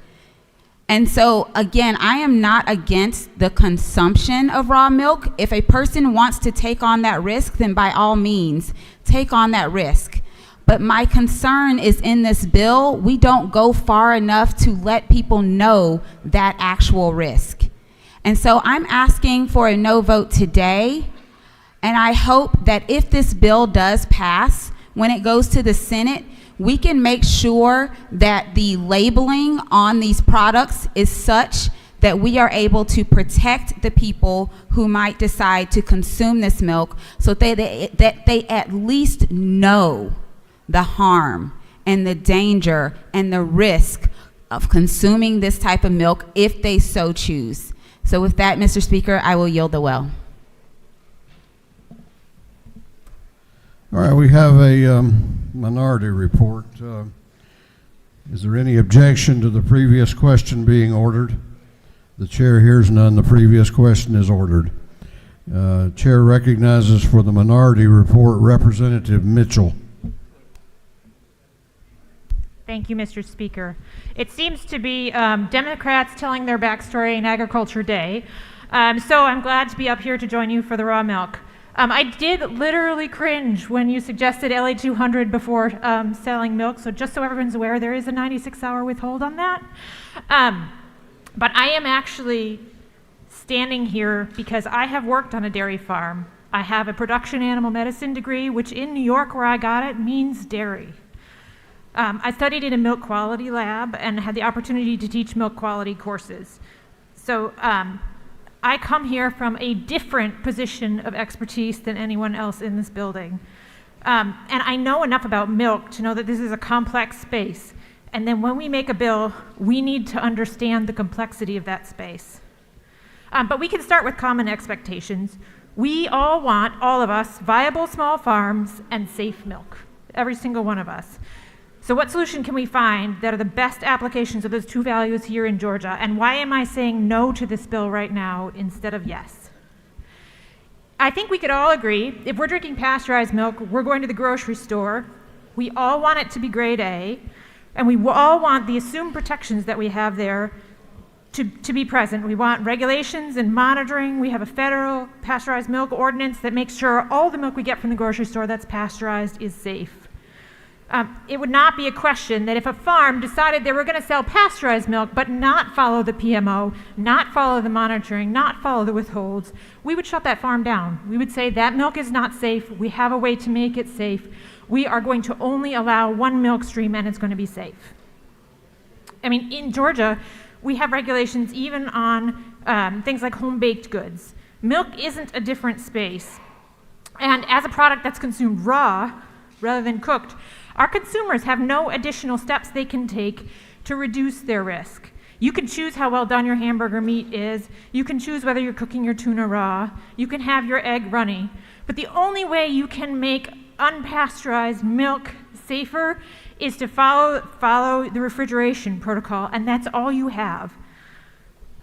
We had a great discussion on this bill. So thanks to Chair Dickey and Representative Perko, we had a lot of back and forth. There are at least 10 drafts of this somewhere.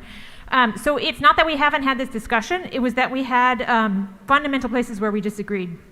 We had so many people coming to the Ag Committee that we had a 2-hour meeting. And I don't know if anyone attends Ag Committee meetings, but they're not 2 hours.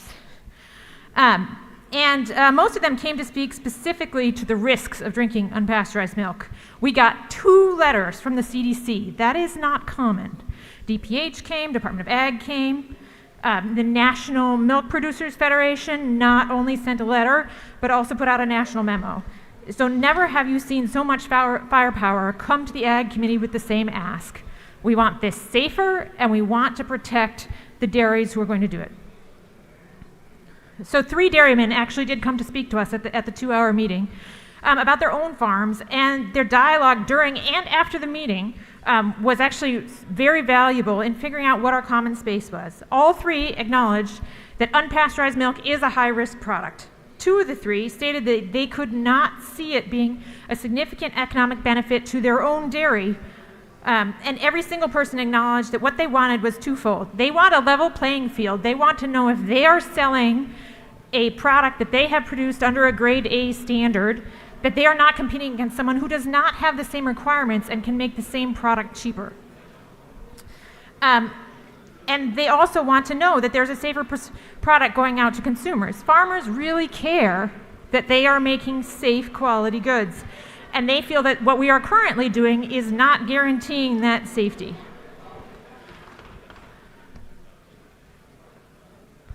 So in that space, we had common values among all the speakers that range from the CDC to the individuals who want to sell raw milk. If we're going to see unpasteurized milk coming into the human food stream in Georgia, we want it to be safer. The vast majority of folks do not want consumers to be able to go to the grocery store and unintentionally pick up a gallon of unpasteurized milk to bring home. The farmers didn't want that either. It's not in this bill. But I do want to touch base on the significance of risk of this product. It is really easy to say, we eat raw fish. Why don't we drink unpasteurized milk? Do you eat raw chicken? Everyone can recognize that. There is a big difference between these 2 products in your head, right? Raw chicken and raw fish. Do you actually know the statistics on bacterial illnesses from raw fish or raw chicken, or do you just make an assumption that one is much safer than the other? So since most foodborne illness is unreported, we can use estimates of total burden to understand the relative impact. What do we get sick from most? If we look at those estimates, it becomes obvious why you're okay with fish sushi and not okay with chicken sushi. We do not actually have many bacterial disease outbreaks attributed to fish relative to poultry products in the US. And in a 2013 study at the CDC, estimated attribution of bacterial foodborne pathogen outbreaks in fish was less than 1%, whereas in poultry it was approximately 18%. Dairy was also 18%.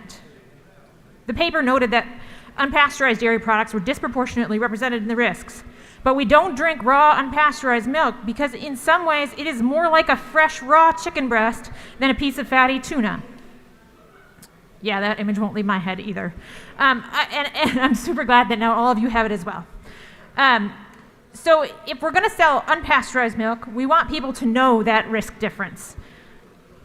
Right now, unpasteurized milk sold under an animal feed label, so if you're getting it ostensibly for your dog, must have the warning with particular characteristics. Raw milk distributed as pet food or as specialty pet food shall bear the following statement in letters equal to those largest found in the container. Not for human consumption, which would be removed, but this product has not been pasteurized and may contain harmful bacteria. The requirement is not in the bill before you, but it should be.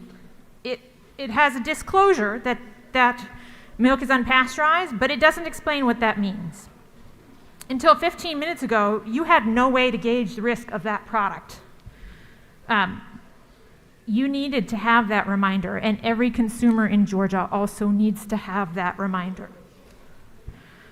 Did you know that we pasteurize most juice products in the United States? Since 1998, most juices are pasteurized. If you want to buy a raw juice product, it has to have a warning label that has both a description and an explanation on it. So this product is raw, and this is why it is a risk. It is a requirement. Same is true for foods sold undercooked.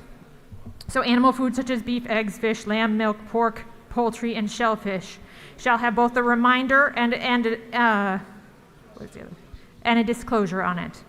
But we don't have that for this particular product right now. We need to make an amendment in the Senate when this moves to the Senate.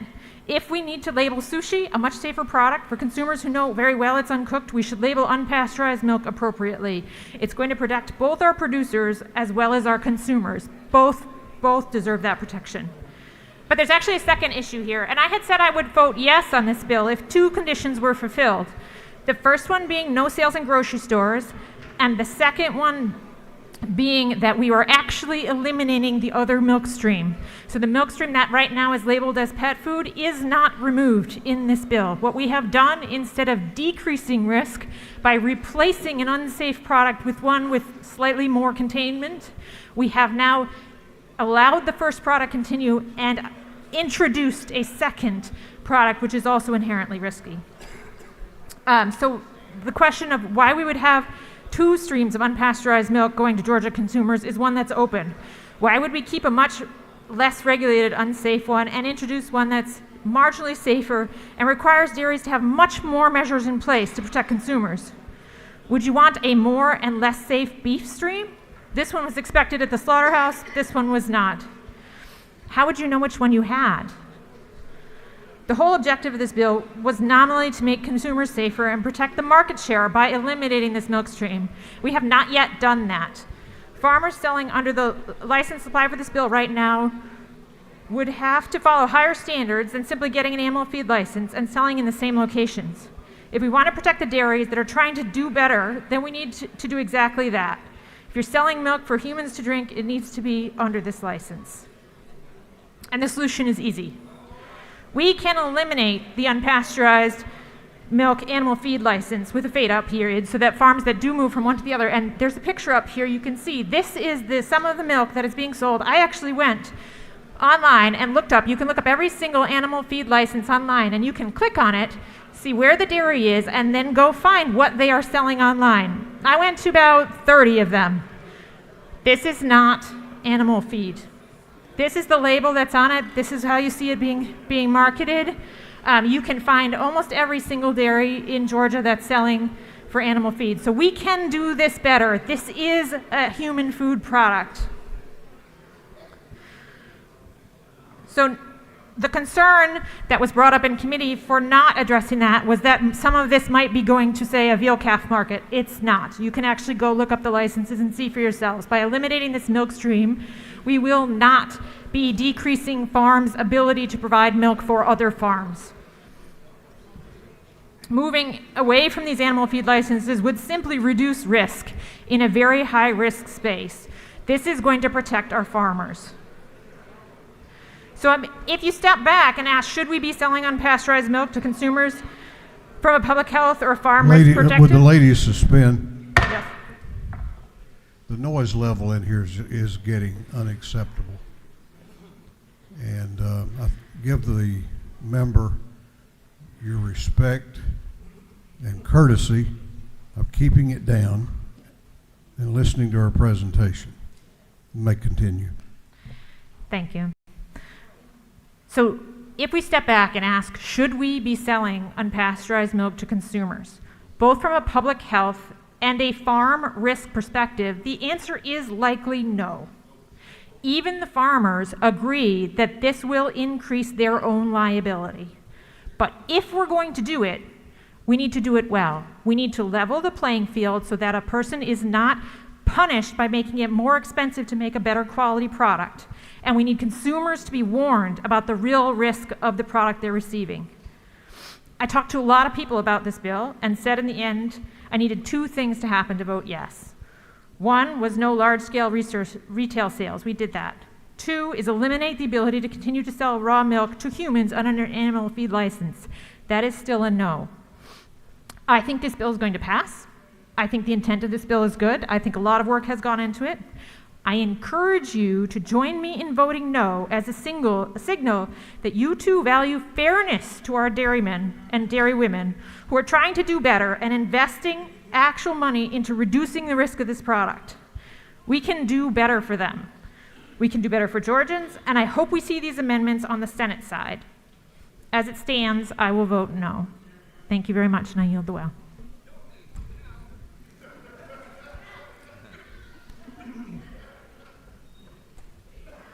Going to use the chairman's time. Before you get in the well, the lady from the 57th, my dear friend, mentioned wringing a chicken's neck earlier. For those of us who had a milk cow growing up, you're going to have to really comfort me or I'm not going to sleep tonight, okay? So you got 20 minutes to do that. Make me feel good. I milked that cow a lot of times and then drank it after it was cool. Chair recognizes Chairman Dickey.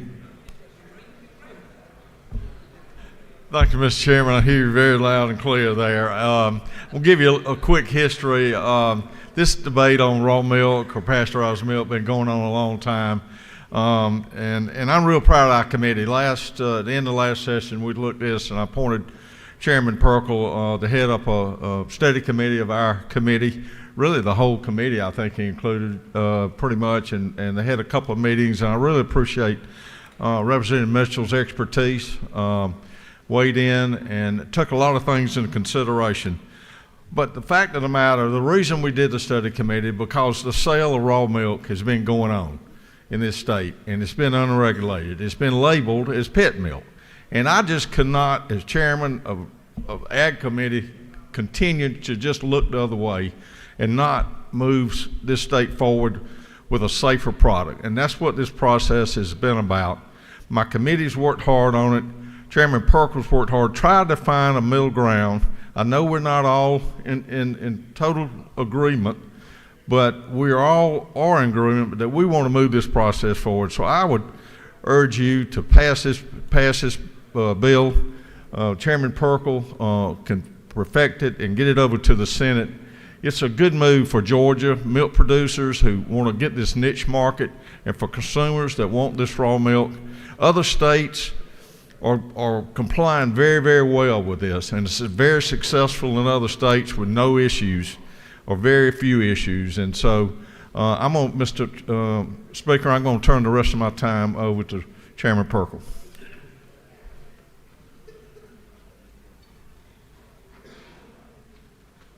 Chair recognizes Chairman Perkle for the balance of the time. Thank you, Mr. Speaker. I'm going to do something that is not often done up here. Well, besides that, I'm not as good as Representative Dexter Sharper. I really do want to thank Representative Mitchell. Chances are, I don't know this for a fact, but we might vote differently on this bill. But I will tell you that she was valuable to me. Every time I made a change, every single time, I brought it to her. It's still not where she wants it, so I don't know whether she's going to vote yes or no. She told everybody else she's going to vote no, but I'm holding out hope. But I brought it, and she was invaluable. She really was. She was a great resource, and we spent a lot of time talking about this issue because I don't know if you recognize, but she's very passionate about it. And she wanted a better process, and I incorporated many changes into this bill because she felt like, and she convinced me, that those were changes that need to be made. So perhaps it's not where she wants it, but I just want to thank you. And honestly, it's not honestly thank you. You've done a great job and helped me tremendously. I was not going to talk about the risk profile, but we all have it. I went out to dinner the other night at an Italian restaurant, not like what we have at the house, but it's one of these places, and and the host ordered this dish. It's called beef carpaccio. I don't know if you know what that is, but it's beef loin that has not been cooked before. It's raw, and I'm pretty sure that that's not the risk profile for everyone. But we decide those things. This bill, let me promise you, it does not require anyone to purchase or consume raw milk. It does not require you. In fact, I added measures to it so that you can only get it if you want it. You can't go to the grocery store and get it. You're not going to go to Publix. You're not going to Piggly Wiggly. You're not going to go there and buy raw milk. You've actually got to go to the farm. It is direct to consumer. We will not force you. Now, Chairman Nix might want to have some raw milk, but I will not force him to do that. Testimony just a bit ago was that raw milk is not good for pregnant women, and the doctor might say that you shouldn't. But there's many other things that the doctor's going to say, that pregnant women should not drink alcohol. Absolutely should not drink alcohol, and I agree. And pregnant women should not drink raw milk. But it is their decision. All this bill does is provide a safety profile that we don't have now, to know what's in it, to have a measure of regulation so that we know how quick it is cooled down, the temperature-wise. We know what bacteria is in there. We know the somatic cell count. We know these things, and I will not require you to drink it. If you want it, you've got to go find it. And with that, Mr. Speaker, I yield the well. Gentleman has yielded the well. Is there any objection to adopting the committee substitute? The chair hears none. The committee substitute is adopted. Is there any objection to agreeing to the report of the committee, which was favorable to the passage of the bill? The chair hears none. The report of the committee is agreed to. Shall this bill now pass? All those in favor of the passage of the bill will vote aye.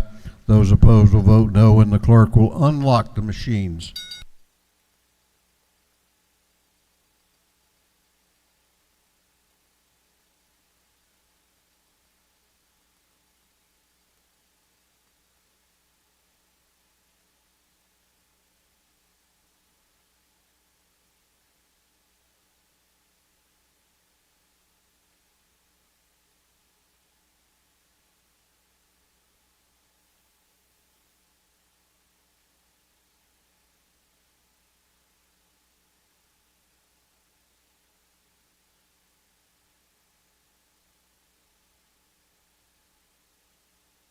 Have all members voted?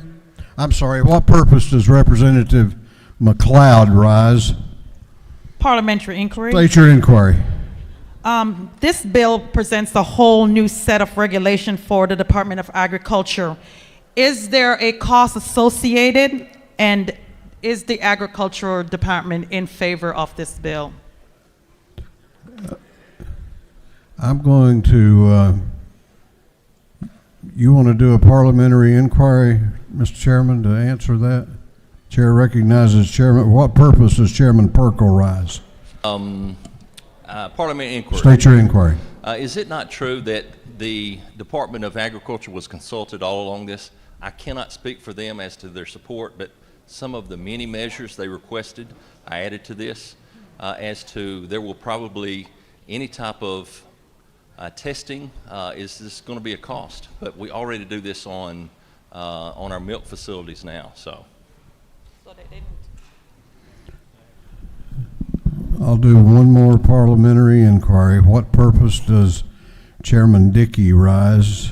Parliamentary inquiry. State your inquiry. Is it not true that the Department of Ag now inspects and regulates all fluid milk in the state of Georgia, and this would be part of their responsibility that they would continue doing that, whether raw or pasteurized? If the gentleman so states. Have all members voted? Have all members voted? If so, the clerk will lock the machine on the passage of House Bill 1175. The ayes are 100. The nays are 62. This bill, having received the requisite constitutional majority, is therefore passed. Clerk will read the caption to House Resolution 594. House Resolution 594 by Representative Smith of the 70th and others, proposing an amendment to the Constitution of the State of Georgia so as to provide that county and municipal governing authorities shall be authorized to grant temporary tax relief to property severely damaged or destroyed as a result of a disaster. This bill having referred to the Committee on Ways and Means, that committee recommends that this bill do pass, that this resolution be adopted by committee substitute. Chair recognizes the Chair of the Natural Resources and Environment Committee, Chairman Lynn Smith, to present the bill or resolution. Thank you, Mr. Speaker and members of the House. I want to take a brief moment with you and try and do a flashback with you back to March of last year. March the 25th at almost midnight, we got notice that there was this tornado coming our way, a bad one. We normally don't experience something like that, but thank heavens to all the alerts, the sirens. When the midnight tornado hit, March the 26th, it wreaked havoc and destroyed so many homes in my community, in my neighboring counties, and actually in the northwest part of our state. When we stood before you the following week to tell you what happened, you stood with me. You stood with this part of Georgia. This bill and the intention of this bill will not help my community, but it will help the people you represent all over the state of Georgia. None of us chooses a natural disaster, and when that disaster hits, it doesn't have a checklist of are we old or young, do we live in the city or the county, are we Republican or Democrat. It hits unconditionally parts of our state. So I ask that you stay with me as I explain this bill to you. To try and describe it a little bit, I put very quickly on your desk an article about what I was trying to do. So it looks like this if you don't see it out of all your papers. Again, no one is prepared for a natural disaster, and no one thinks it's going to hit them. When it does, you hope your body, your representatives, your friends stand with you. My community will not benefit from this bill. We want those of you who have a future problem to have this option. This bill is optional. House Bill 594 will allow temporary property tax relief for disaster damaged properties which are located within a nationally declared disaster area.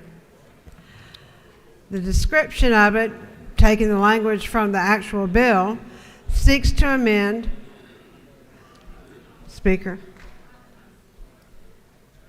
House Bill 594 seeks to amend the Georgia Constitution by authorizing the governing authority of each county, municipality, and consolidated government and the Board of Education of each independent and county school system in the state to grant temporary tax relief to properties that are severely damaged or destroyed as a result of a natural disaster, if such property is located within a nationally declared disaster area. It is permissive. Our local governments are very supportive of this. They wish this had been on the books already. To describe it to you a little bit further, this bill, again, is a result of input from my community. We suffered greatly and are continuing to suffer. You heard Reverend Lemons earlier in the session to describe that to you. It destroyed everything in its path. But, and this is the rub, this was a natural disaster. We had no ability in our legal language, in our Constitution, in our rules, regs, code sections, that would help a local government deal with such damage as this. It was not enough that we had this storm. We had no legal ability to give temporary tax relief to property owners in that area. This bill will do that. It is very simple. You can read lines 16, 17, turn the page over, read it on down to line 22. Then on lines 27 through 32, it describes what the constitutional amendment will be. I hope that we as a body can come together as a body to support this effort. Again, my community does not benefit from it, but somebody you represent somewhere in this state will be very grateful to you that we join together as a body to pass this resolution. Thank you, Mr. Speaker. Do you yield for questions? No, Mr. Speaker, I don't. I think it's self-explanatory. I hope that I have reached the hearts and minds of the people in this chamber. We usually stand together when we see a need in common. Thank you, Mr. Speaker. I yield the well. Lady has yielded the well, and I've got other members that wish to be heard. Chair recognizes Representative Al Williams to speak to the resolution.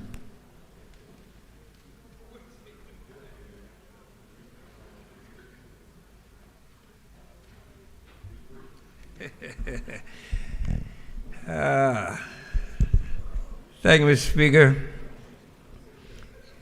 Sometimes bills get caught up in things that have nothing to do with the bill. Nothing whatsoever. The politics gets in the way, and it becomes a vehicle. It's unfortunate for this bill that Chairman Smith has brought.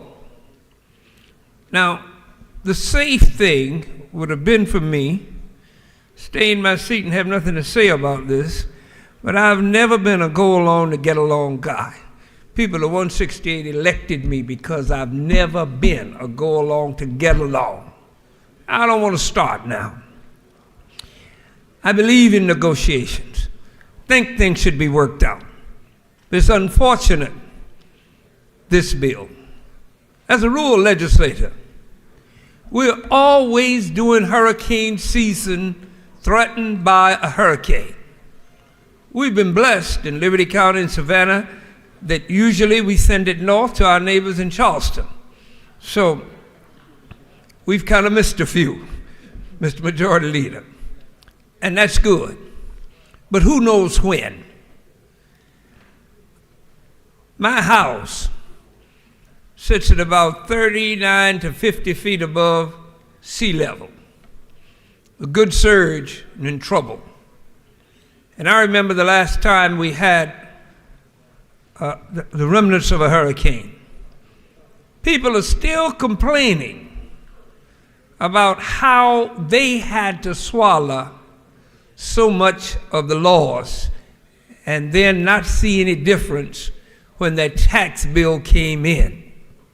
That's tough, to be taxed on the value of a house last year when you can't live in it this year. It doesn't even make sense for us to have to do this. It's almost a no-brainer. But every once in a while, we reach something that really needs correcting. We all stood with Chairman Smith, and I was proud to stand with her and her people, her county, the needs there.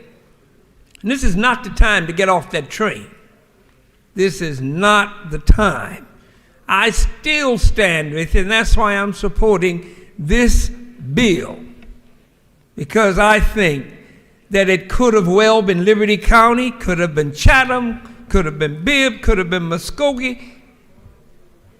And don't let politics move a good bill. This is a constitutional amendment. It's tough. I stand with my party. I've been a Democrat all my life. You'll probably die in about 40 years a Democrat. I'll be here. I'm going to stand. But every once in a while, a bill rises above partisan politics and the lives and livelihoods of folk here now potentially should be above where we are politically. Because there's a couple of things that's really pet peeves of mine. One of them is I'm not going to stand with you today and not stand with you in your hour of need on the next day, regardless of the political peril. Another thing is, I hate folk that cry when the flag goes by and then do unpatriotic things. You're either with the flag or you're against it. You're either with your friends or you're against them. And if the bill is good, then it's got to be better than what the debate is. Pick another one. I wish another one had been picked. There are a few bills I'd have loved to pick those, but not this one. Too much at stake. One thing I've found, that most of us in here live pretty good lives. We don't understand what the difference in a few $100s on a tax bill means to you the following week. We don't understand what it means to not be able to get a ride to the doctor's office. We don't understand it. We don't understand what it means for $200 or $300 to keep a child from continuing into a new year at a college because they can't afford the fees. We don't understand it because it hasn't visited us. And I submit that you don't really understand what the people of Chairman Smith's community went through because you were blessed enough not to live it. Because had you lived it, we wouldn't be standing here fighting for the life of this bill. I urge you to support this bill. Rise above for a minute and let's find another whipping boy. Not this one. Not this one. Did you want to yield for a question? I very seldom do, but I will. I'm loving it right now. Chair recognizes Representative Bentley for a question. I waved. I'm sorry. She waves. So there went your question. Boy, what a non-responsive group you are. I yield away, Mr. Speaker. Chair recognizes Chairman Ron Stevens to speak to the resolution. Ladies and gentlemen, I won't take long. When my conversation with the chairman of Natural Resources, when she came to us and said, "Would y'all, here's our problem, how do we fix it?" We didn't realize that there was no ability for your taxing authorities to give relief, even on a temporary basis.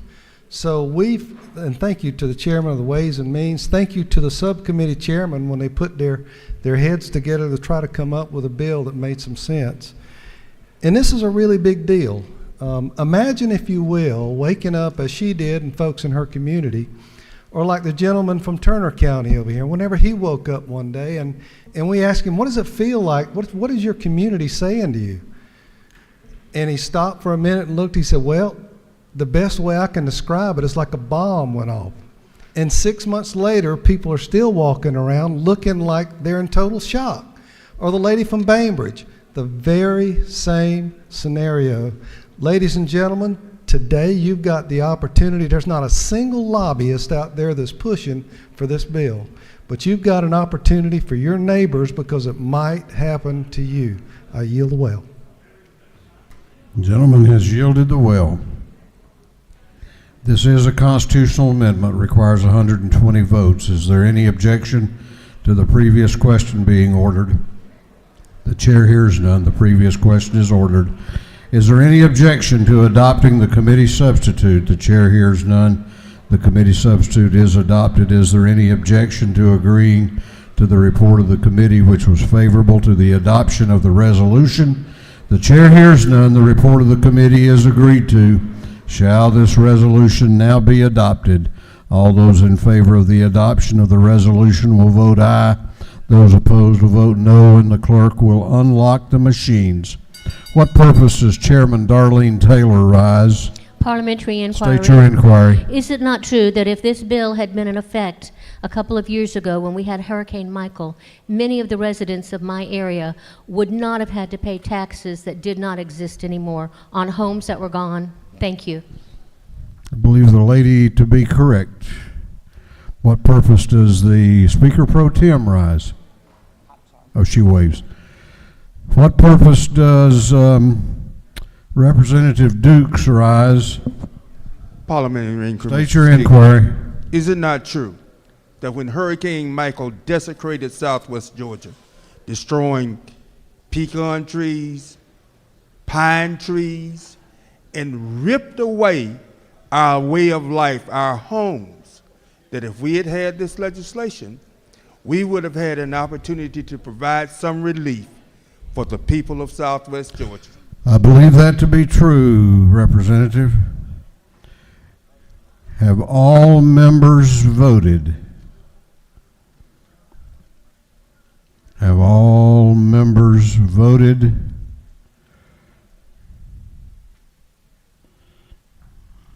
All members voted. If so, the clerk will lock the machine on the adoption of the resolution. The ayes are 112, the nays are 30. This bill has failed to receive the requisite constitutional majority. What purpose does Chairman Lynn Smith rise? Mr. Speaker, I move to serve notice of my intent to move for reconsideration of House Resolution 594. The lady has that right, and I think we'll vote on that tomorrow. Okay.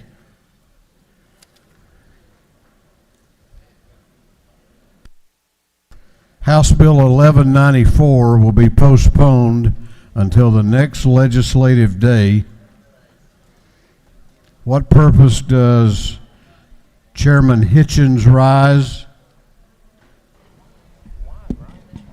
Make a motion. State your motion. I move that House Bill 439 be moved from Public Safety and Homeland Security to Judiciary Non-Civil. Chairman Hitchens has moved that House Bill 439 be moved from the Public Safety and Homeland Security Committee to Judiciary Non-Civil. The clerk will read the caption. House Bill 439 to be titled, an act to amend Title 40 and Article 7 of Chapter 8 of Title 42 of the Official Code of Georgia, annotated relating to motor vehicles, traffic, and ignition interlock devices, respectively, so as to require the installation of ignition interlock devices in motor vehicles. On the gentleman's motion that House Bill 439 be transferred from committee to committee, is there objection? Is there objection? The chair hears none, and the motion to transfer from Public Safety and Homeland Security to Judiciary Non-Civil is so ordered. What purpose does Representative Schofield rise? Temporarily suspended so that a bill may be read for the first time and assigned to committee.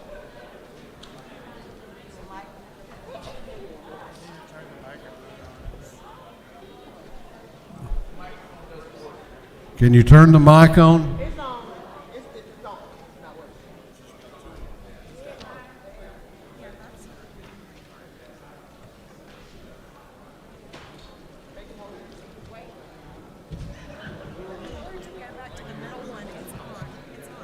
I'm told if you go back to the middle one.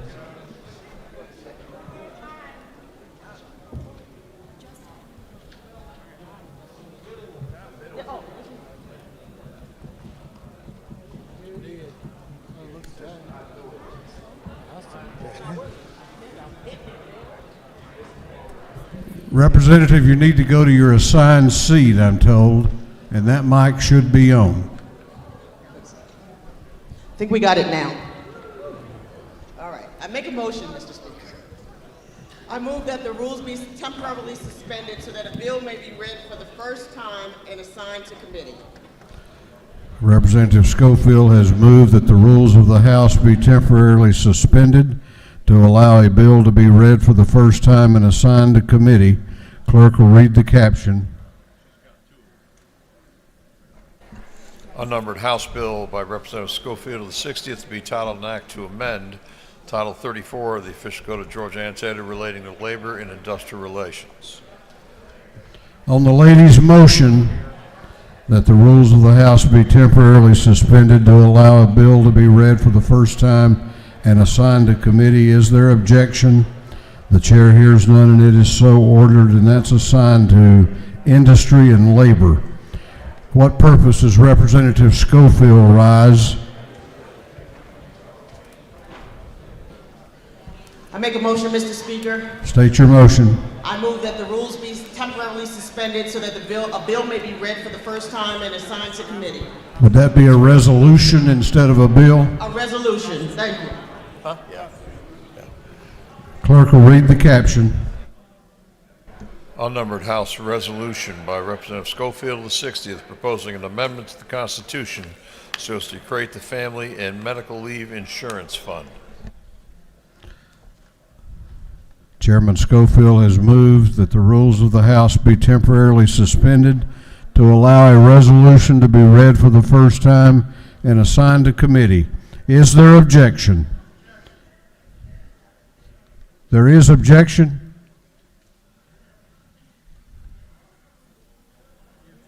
Is there objection? There is an objection. Does the lady move?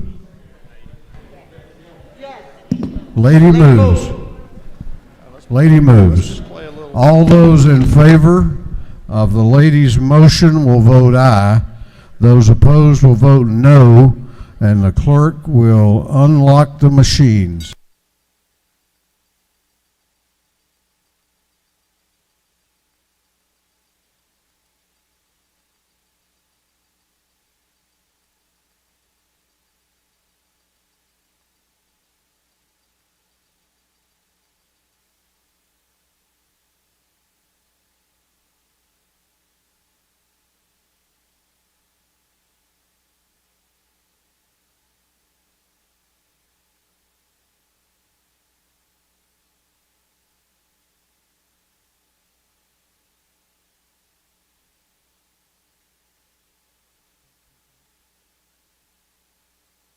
Have all members voted?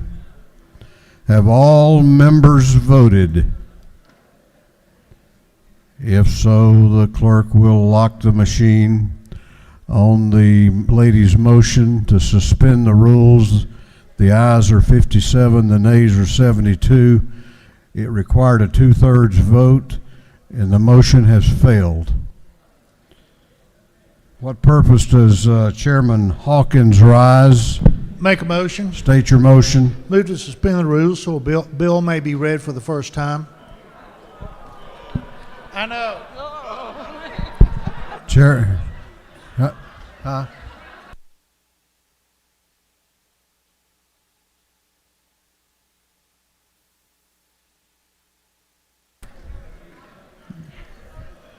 You sure you want to? It's a very important bill. If it wasn't, I would not do this. Promise. I'm sure it is. Chairman Hawkins has moved that the rules of this House be temporarily suspended to allow a bill to be read for the first time and assigned to committee. The clerk will read the caption. Unnumbered House Bill by Representative Hawkins, the 27th, and others, be a title and act to amend Title 31 of the Official Code of Georgia Annotated relating to health, so as to create the Georgia Council on Addressing Healthcare Workforce Challenges. On the gentleman's motion that the rules of this House be temporarily suspended to allow a bill to be read for the first time and assigned to committee, is there objection? There is objection. Does the gentleman move? Yes. The gentleman moves. All those in favor of the gentleman's motion to suspend the rules temporarily to allow a bill to be read for the first time and assigned to committee will vote aye. Those opposed to the gentleman's motion will vote no, and the clerk will unlock the machines.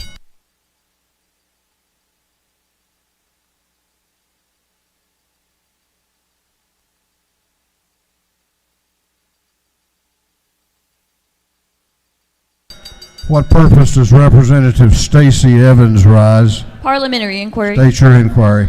Mr. Speaker, isn't it true that a couple of weeks ago I was pulling out the drawer of my desk and there was some paper stuck in the back? I was like, what is, my drawer won't close. And it was some old letterhead that belonged to Representative Sharon Beasley Teague. And isn't it true, Mr. Speaker, that I'm tired?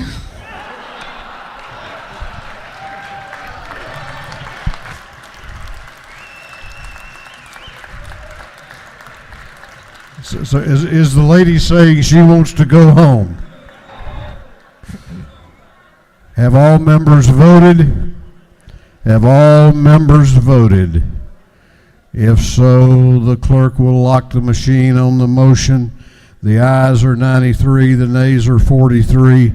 This motion, having failed to receive a 2/3 vote, is therefore lost.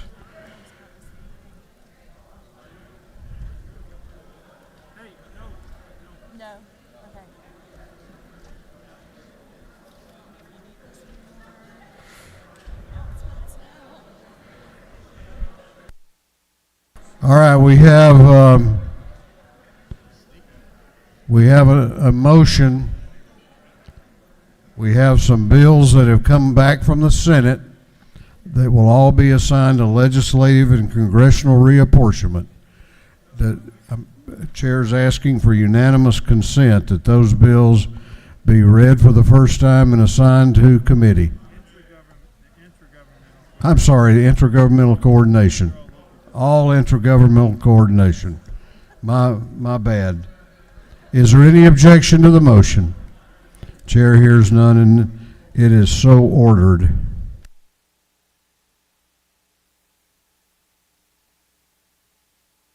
Clerk will read the caption to a group of privileged resolutions. Congratulating and commending Pat Pullar for receiving the 2022 Yellow Rose Nikki T. Randall Service Leader Award. Recognizing and commending Dr. Marshall David Almond. Congratulating and commending Doris Serena Howard for receiving the 2022 Yellow Rose Nikki T. Randall Service Leader Award. Recognizing and commending Black Voters Matter. Recognizing June 27th, 2022 is Georgia Post-Traumatic Stress Injury Awareness Day, and June 20, 2022 is Georgia Post-Traumatic Stress Injury Awareness Month. Recognizing and commending University System of Georgia Outstanding Scholars on Academic Recognition Day for 2022 and for other purposes. That completes the reading of the privilege resolutions. Is there any objection to the adoption of the privilege resolutions? Chair hears none, and the resolutions are adopted. We're going on now to announcements.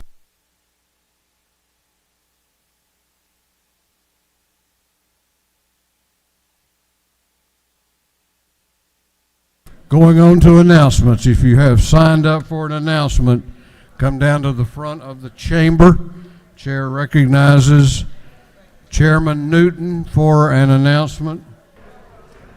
Thank you, Mr. Speaker. The members of the Committee on Access to Quality Health Care will meet in 5 minutes right up in room 403 here in the Capitol, 403 in the Capitol. Access to Quality Health Care. Thank you.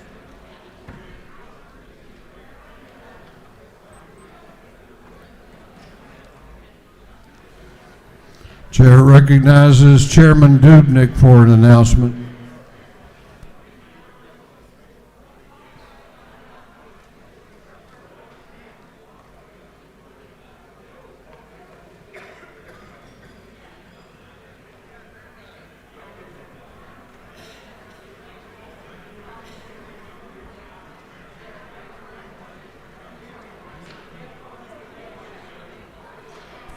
Chairman Dubnik, going once, going twice. Chair recognizes Chairman Ballinger for an announcement. Thank you, Mr. Chairman. Thank you, Mr. Chair. The Juvenile Justice Committee meeting that was scheduled for today has been canceled. We're trying to reschedule for next Tuesday. Thank you so much. Chair recognizes Chairman Jaspers for an announcement. Thank you, Mr. Speaker. Transportation. We are going to meet today, 506 CLOB in about 10 or 15 minutes. We have some visitors from out of town that want to testify, so we need to give them respect and listen. And we also have one bill that needs out. Thank you, Speaker. Chair recognizes Representative Barr for an announcement. Good afternoon, y'all. The Resource Management Subcommittee meeting that we were going to have in the morning has been moved to Monday at 2 o'clock in CLOB 406. Resource Management, Monday at 2 o'clock. Thank you. Chair recognizes Representative Gullett for an announcement. Thank you, Mr. Speaker. The EV Charging Subcommittee of EUT will meet tomorrow morning, 8 o'clock, in 406 CLOB. Thank you. Chair recognizes Chairman Petrie for an announcement. Thank you, Mr. Speaker. The meeting of Human Relations and Aging for today has been canceled. It will be rescheduled for Tuesday at some time to be announced tomorrow. Chair recognizes Chairman Lumsden for an announcement. The Insurance Committee meeting schedule for this afternoon has been canceled. We will reschedule for next Wednesday morning. Thank you. We have had a phone, listen up. You might want to check to see if you have your cell phone with you before you leave. We've had one turned in up here at the podium. If it's yours, come claim it before I start reading all the content on it. Oh, no, I want to read the content on that one. That completes the announcements. Chair recognizes the Majority Leader for a motion. Thank you, Mr. Speaker. Mr. Speaker, I move that this House stand adjourned until 9:30 a.m. Friday, March the 4th, 2022. Majority Leader has moved that this House be adjourned until Friday at 9:30 a.m. All in favor of the motion will vote green. Those opposed, no, just teasing. All those in favor of the motion will say aye.